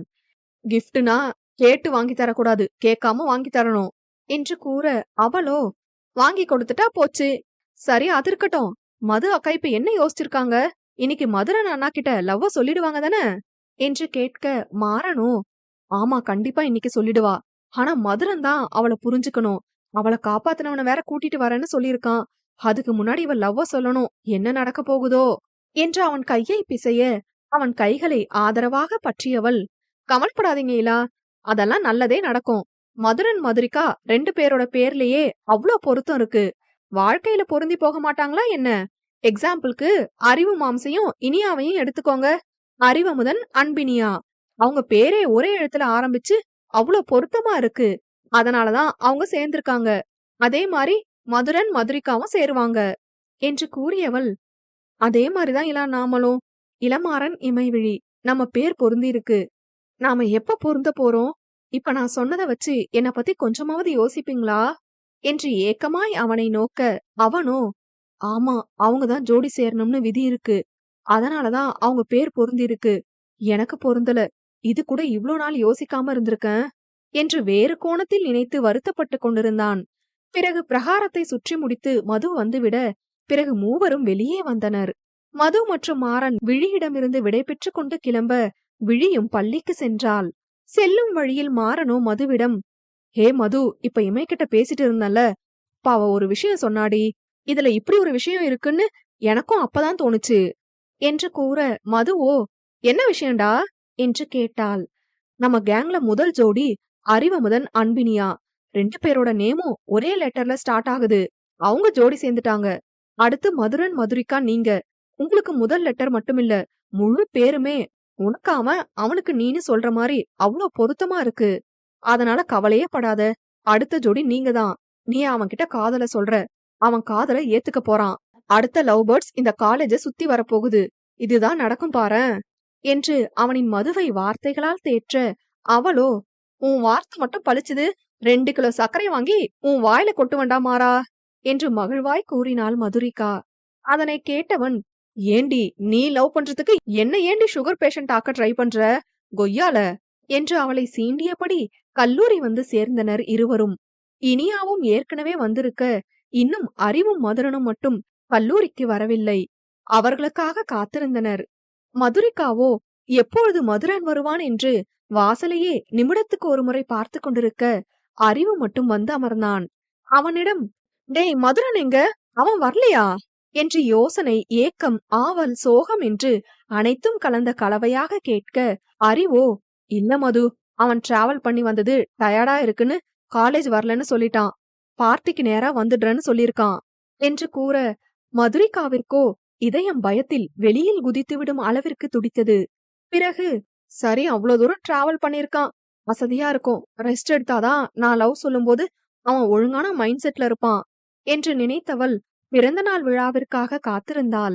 இனியாவோ அறிவிடம், டேய் அமுது, எனக்கு மதுவை நினைச்சு பயமா இருக்குடா. இந்த மதுரன் அவளை தப்பா கிப்பா நினைச்சு வேணாம்னு சொல்லிட மாட்டான்ல என்று தோழியை நினைத்து கலங்கி கூற, அறிவோ அன்பு பயப்படாத, நம்ம மதுரன் அந்த அளவுக்கு மனசாட்சி இல்லாதவன் இல்ல. நீ இதே கேள்விய மது கிட்ட போய் கேட்டுடாத. பாவம் ஏற்கனவே பயத்துல இருப்பா. நீயும் பயப்படாத, நல்லதாவே நடக்கும்னு நம்புவோம் என்று தன்னவளுக்கு ஆறுதல் கூற, பிறகு தன்னை மீட்டுக் கொண்டவள் தன் கேலி கிண்டல் பேச்சுக்களால் மதுரிகாவை சகஜமாக்கினாள். பிறகு அவ்வாறே கல்லூரியும் முடிய அனைவரும் பிறந்த நாள் விழாவிற்காக ஏற்பாடு செய்திருந்த இடத்திற்கு வந்து சேர்ந்தனர். இனியா விழியையும் அழைக்க, அவள் பள்ளிக்கருகில்தான் இவர்கள் ஏற்பாடு செய்திருந்த இடம் இருக்க அவளும் வந்து சேர்ந்தாள். மதுரனை தவிர்த்து ஐவரும் அவன் வருகையை எதிர்பார்த்து காத்திருக்க, மதுரிகாவின் இதயம் மட்டும் தாறுமாறாக துடித்துக் கொண்டிருந்தது. உலகத்துல வேற எந்த பொண்ணும் என் நிலைமையில இருக்க மாட்டா. நான் யார்கிட்ட என் காதல சொல்ல காத்திருக்கேனோ, அவனும் என்கிட்ட ஏற்கனவே அவனோட காதல சொல்லியோ யோசிக்காம பேசின என்னோட முட்டாள்தனத்தால இப்ப அவன் பதிலுக்காக காத்திருக்கிறேன் என்று நினைத்தவள் விரக்தி புன்னகை உதிர்த்தபடி தேடினாள் அவளது தூரனை.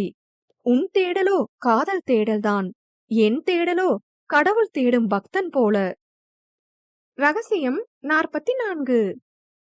மாறன், அறிவு, இனியா, விழி, மதுரிகா என ஐவரும் வழிமேல் விழி வைத்து காத்திருந்தனர் மதுரனுக்காக. அவர்களை வெகுநேரம் காக்க வைக்காமல் வந்தான் அவனும். அவன் முகம் தன் விழியில் விழுந்த கணத்தில் மதுரிகாவின் மனதில் 1000 பட்டாம்பூச்சிகள் சிறகடிக்க அவனையே விழியகலாமல் பார்த்தாள் பெண்ணவள். வந்தவன் அனைவரிடமும் பொதுவாக பேசிவிட்டு பிறகு மாறனிடம், பிறந்த நாள் வாழ்த்துக்கள்டா மச்சான் என்று கூறி அவனை அணைத்துக் கொள்ள, மாறனும் அவனை அணைத்துக் கொண்டான்.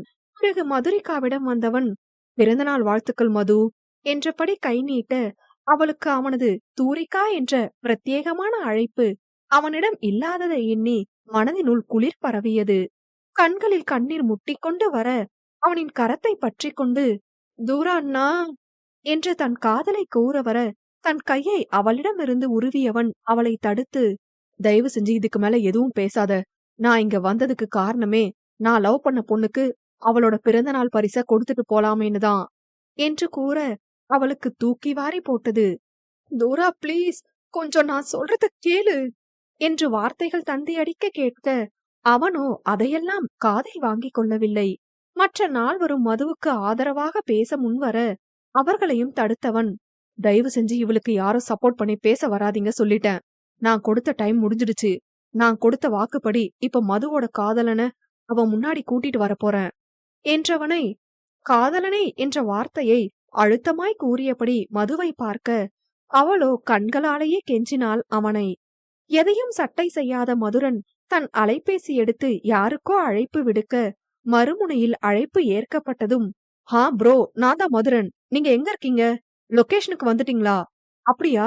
இருங்க வெளிய வரேன்" என்று பேசிக் கொண்டிருக்க மதுவுக்கு இதயம் தாறுமாறாக துடித்தது. "துரா, ப்ளீஸ் நில்லு துரா" என்று கூப்பிட கூப்பிட கேட்காமல் அவன் சென்றுவிட, அவளோ தளர்ந்து போய் அமர்ந்தாள்.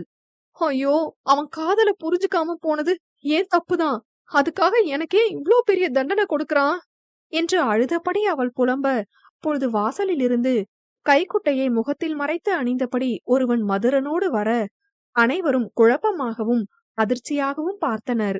அதனைக் கண்ட மது தன் கண்களை மூடிக்கொண்டு, "இல்ல, நான் பார்க்க மாட்டேன். அவங்க யாரா இருந்தாலும் நான் பார்க்க மாட்டேன்" என்று திடீரென சத்தமிட, மதுரனுக்காக காத்திருந்த மற்ற நால்வரும் குழப்பமாய் மதுவை ஏறிட்டனர்.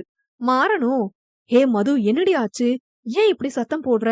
இன்னும் மதுரனே வரல. அதுக்குள்ள நீ யார பார்க்க மாட்டேன்னு சொல்ற?" என்று கேட்க, அப்பொழுதுதான் கண்களை திறந்து சுற்றம் கவனிக்க, இவ்வளவு நேரம் நடந்த எல்லாம் தன் கற்பனை என்று புரிந்து கொண்டாள் மதுரிகா. பிறகு தன்னை சகஜமாக்கியவள், "இல்ல, ஒண்ணுமில்ல" என்று கூறிவிட்டு தண்ணீரை எடுத்து குடிக்க, மாறனுக்கு அவளை நினைத்து பாவமாக இருந்தது. பிறகு நிஜமாகவே சிறிது நேரத்தில் மதுரன் வர, தூரிகாவின் கற்பனையில் நடந்தது போலவே ஒவ்வொன்றாய் நடந்தது.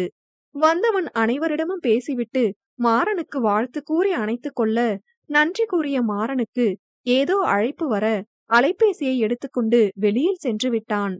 பின்பு மதுரிகாவின் முன் வந்தவன் அதே போல் வாழ்த்து கூறி கை நீட்ட, மதுவின் இதயம் படபடக்க தொடங்கியது. கரம் பற்றியவள், "தூரா, ஐ" என்று ஆரம்பிக்க அவளின் வாயை பொத்தியவன், "பேசாத தூரிகா, நீ பேச வேண்டிய நேரம் முடிஞ்சிருச்சு. இது நான் உனக்கான பிறந்தநாள் பரிச கொடுக்க வேண்டிய நேரம்" என்றவன் அலைபேசியை எடுத்து யாருக்கோ அழைப்பு விடுத்தான். "ஹலோ, ஆ எங்க இருக்கீங்க? அப்படியா, இதோ வந்துடுறேன்" என்று பேச, மதுவின் கண்களில் கண்ணீர் முட்டிக்கொண்டு நின்றது.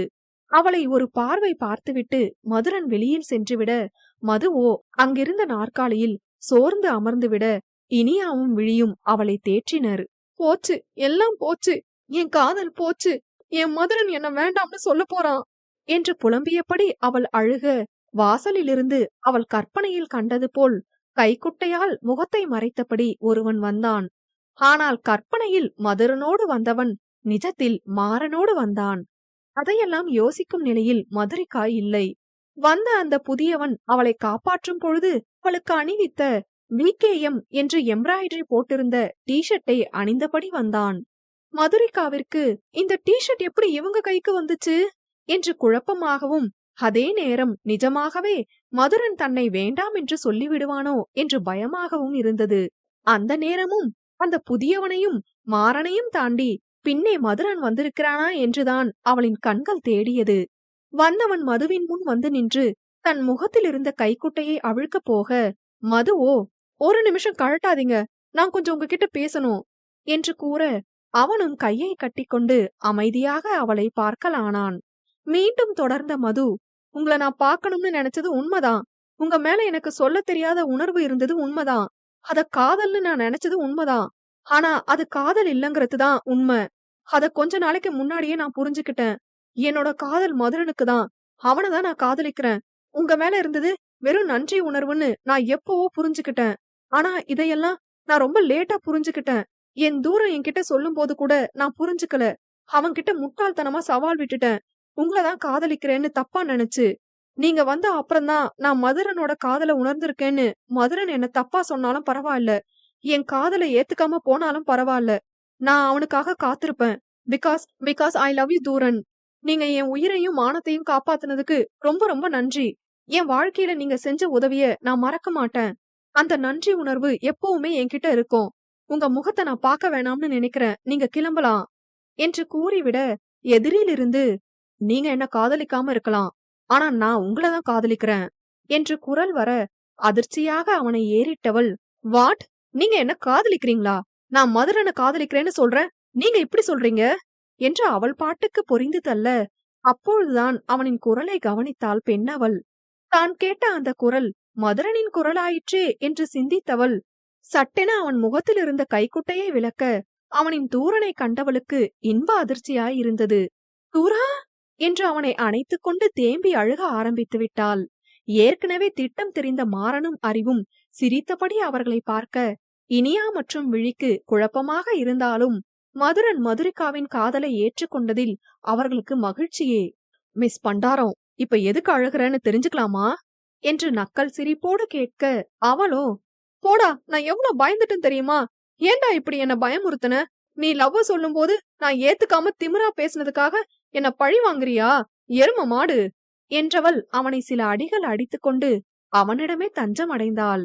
மதுரனோ அவளின் கன்னங்களை தன் கையில் ஏந்தி, உன் காதல வாசல்ல இருந்து நுழையும் போதே உன் கண்ணு எனக்கு சொல்லிடுச்சுடி என்று கூறி அவன் நெற்றியில் முத்தமிட அவளோ, அப்புறம் ஏன்டா தெரிஞ்சும் என்ன அழவிட்ட ஃப்ராடு என்று பொய்யாக முறைத்து கேட்க அவனோ, எல்லாம் ஒரு ஷாக் ட்ரீட்மெண்ட் தான். அது சரி, மேடம் இன்னும் வர உங்க வாயால லவ்வ சொல்லல தெரியுமா என்று கேட்க அவளோ, நீ எங்கடா சொல்ல விட்ட? நீ கொடுத்த ஷாக்ல நான் உயிரோட இருக்கிறதே பெரிய விஷயம் என்றவள் பிறகு அவனின் கன்னம் தாங்கி நெற்றியில் முத்தமிட்டு, லவ் யூ தூரா என்று கூறிட அறிவு, இனியா, மாறன் மற்றும் விழி நால்வரும் ஓ என்று ஓ போட மதுரனிடமிருந்து சற்று விலகியவள் முகம் சிவக்க நின்றாள். மாறனுக்கு அவனின் மதுவின் காதல் நிறைவேறியதில் ஏக மகிழ்ச்சி. இனியாவோ, டேய், நானும் விழியும் கூட பயந்துட்டோண்டா ஒரு நிமிஷம் என்று கூற விழியோ, ஆமாண்ணா, எங்க மது அக்காவோட காதல ஏத்துக்காம போயிடுவீங்களோன்னு பயந்துட்டே இருந்தேன் என்று கூற அறிவோ, அது எப்படி ஏத்துக்காம போவான்? அவன் ஏத்துக்காம போனா நானும் மாறனும் தான் சும்மா விடுவோமா என்ன என்று கேட்க மாறனோ, அதன விஷயம் தெரிஞ்சுதானே சும்மா இருந்தோம், இல்லனா இந்நேரம் கொந்தளிச்சிருக்க மாட்டோமா என்று கூறி சிரிக்க மதுவோ, அட பாவீங்களா, அப்ப நீங்க எல்லாம் கூட்டு களவானீங்களா என்று மாறன் மற்றும் அறிவை பார்த்து கேட்க பிறகு, ஓ, அப்ப இந்த டிஷர்ட்ட தூரன் கிட்ட எடுத்து கொடுத்த பெரிய மனுஷன் நீதனா என்று கேட்டு அவனுக்கு 4 அடிகள் இலவசமாக வழங்கினாள். எங்க நிஜமா அவனை கண்டுபிடிச்சு கூட்டிட்டு வந்துருவியோன்னு அவ்வளோ பயந்தேன். இதெல்லாம் டிராமான்னு தெரிஞ்ச அப்புறம்தான் எனக்கு மூச்சே வருது என்று மது கூற மதுரனோ, டிராமாவா? நிஜமா நான் அவனை கூட்டிட்டு வந்திருக்கண்டி என்று கூற மதுவோ, அட போடா, ஒரு தடவை தான் ஏமாறுவேன் என்று கூற மதுரனோ, உன் மேல சத்தியமாடி? சரி, நீ நம்பலல, ஷாக்ல இருந்ததுனால நீ சரியா கவனிச்சிருக்க மாட்ட, இரு என்றவன் மீண்டும் தன் முகத்தில் கைக்குட்டையை கட்டி காண்பித்தவன், இப்ப என்ன நல்லா பாரு என்று கூற மதுவும் அவனை யோசித்தபடி பார்க்க தன்னை காப்பாற்றியவனின் மறைத்த முகம் தன் சிந்தனையில் ஒரு கணம் தோன்ற இரண்டையும் ஒப்பிட்டு பார்த்தவளுக்கு ஒற்றுமை இருப்பது போல்தான் தோன்றியது. தூரா, நிஜமாவே நீதான் அப்போ என்ன காப்பாத்தனவனா என்று கண்களில் ஆனந்த கண்ணீருடன் ஆச்சரியமாக கேட்க அவனோ ஆமாம் என்று கண்ணசைக்க மகிழ்வாய் அவனை அணைக்க வந்தவளுக்கு திடீரென்று சற்று வித்தியாசங்கள் தோன்றின. இவன் அவனைப் போன்று அச்சு பிசகாமல் எல்லாம் இல்லை என்று. ஒருவேளை 2 வருடங்களுக்கு முன்பு சற்று சிறுவனாய் காணப்பட்டவன் இப்பொழுது நன்கு வளர்ந்த வாலிபனாய் காணப்பட்டதால் வந்த வித்தியாசம் என்று மதுரிகாவிற்கு புரியாமல் போயிருக்கலாம். இவ்வாறு சற்று யோசித்தவள், ஒருவேளை நான் அன்னைக்கு சொன்னதை வச்சு எங்க அவனை கண்டுபிடிச்சு அவனுக்கு நன்றி சொல்லாமே இருந்தா எனக்கு கில்ட்டா இருக்கும்னு மறுபடியும் இப்படி டிராமா பண்றீங்களா எல்லாரும் சேர்ந்து என்று சந்தேகமாய் கேட்க மதுரனோ, அப்படிங்களா மேடம், இப்போ உங்க காதுல மட்டும் ஒரு சீக்ரெட் சொல்றேன் கேக்குறியா என்று கேட்டவன் அவள் காதோர் குனிந்து, உன்னோட நடுமுதுகுல, அதாவது மேல் முதுகுக்கு கீழே இடுப்புக்கு கொஞ்சம் மேல அங்க தீக்காயம் ஏற்பட்ட தழும்பு ஒண்ணு இருக்கு, கரெக்டா என்று கேட்க அவன் கேட்டதில் அதிர்ந்து, உனக்கு எப்படி தெரியும்? இது இன்ன வரைக்கும் விஜயாத்திக்கும் எனக்கும் தான் தெரியும் என்று கேட்க அவனோ, உன்னை முழுசா பார்த்தவன் நான், உன் முதுகுல இருக்கிற தழும்பு எனக்கு தெரியாம போகுமா என்று அவளை சீண்ட எண்ணி உதடு மடித்து சிரிப்புடன் கேட்க அப்பொழுது அவள் கண்களில் அந்த நிகழ்வு வந்து போக பெண்ணவளுக்கு கூச்சம் வந்து ஒட்டி கொண்டது. விழியோ, என்ன நீங்க 2 பேருமே குசு குசுன்னு பேசிக்கிட்டா எங்களுக்கு எப்படி புரியும்? மதுரனா, நீங்க மது அக்கா கேட்ட கேள்விக்கு பதில் சொல்லுங்க என்று கூற மதுரனோ, சொல்லிடுவா மிஸ் பண்டாரம் என்று கண்ணடித்து கேட்க அவளோ, அதெல்லாம் வேணாம், நான் நம்புறேன், என்ன காப்பாத்துனது மதுரன் தான்னு என்றவள் வெளியில் தன்னவனை முறைத்தாலும் உள்ளே அவனை நினைத்து மகிழ்ச்சி அடைந்து கொண்டாள். கடவுளே, மதுரன் என்னோட காதலை ஏத்துக்கணும்னு மட்டும்தான் நான் கேட்டேன். ஆனா எந்த 2 பேரை நினைச்சு நான் குழம்பி மதுரனோட காதலை நிராகரிச்சனோ அந்த 2 பேரும் வேற வேற ஆள் இல்ல, என் உயிரும் மானமும் யாருக்கு சொந்தமோ அவனாலேயேதான் காப்பாத்தப்பட்டிருக்கேன்னு காமிச்சு எனக்கு ரெட்டிப்பு சந்தோஷத்தை கொடுத்துட்டீங்க. இதை விட என் பிறந்த நாளுக்கு பெரிய பரிசு யாராலையும் கொடுக்க முடியாது.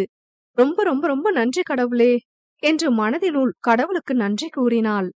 பிறகு உண்மை தெரியாத மதுரிகா, இனியா மற்றும் விழிக்கு நடந்த அனைத்தையும் கூற அனைவருக்கும் நிறைவாகவும் ஆச்சரியமாகவும் அதைவிட அதிகமாக மகிழ்ச்சியாகவும் இருந்தது. அதே மகிழ்ச்சியில் மது மற்றும் மாறனின் பிறந்தநாள் விழாவை கொண்டாடினர். பயணம் நிகழ்கிற பாதை முழுதும் மேடையாய் மாறும். எவரும் அறிமுகம் இல்லை எனினும் நாடகம் ஓடும். விடையில்லாத பல வினாவும் எழ தேடல் தொடங்கும். விலையில்லாத ஒரு வினோத சுகம் தோன்றும்.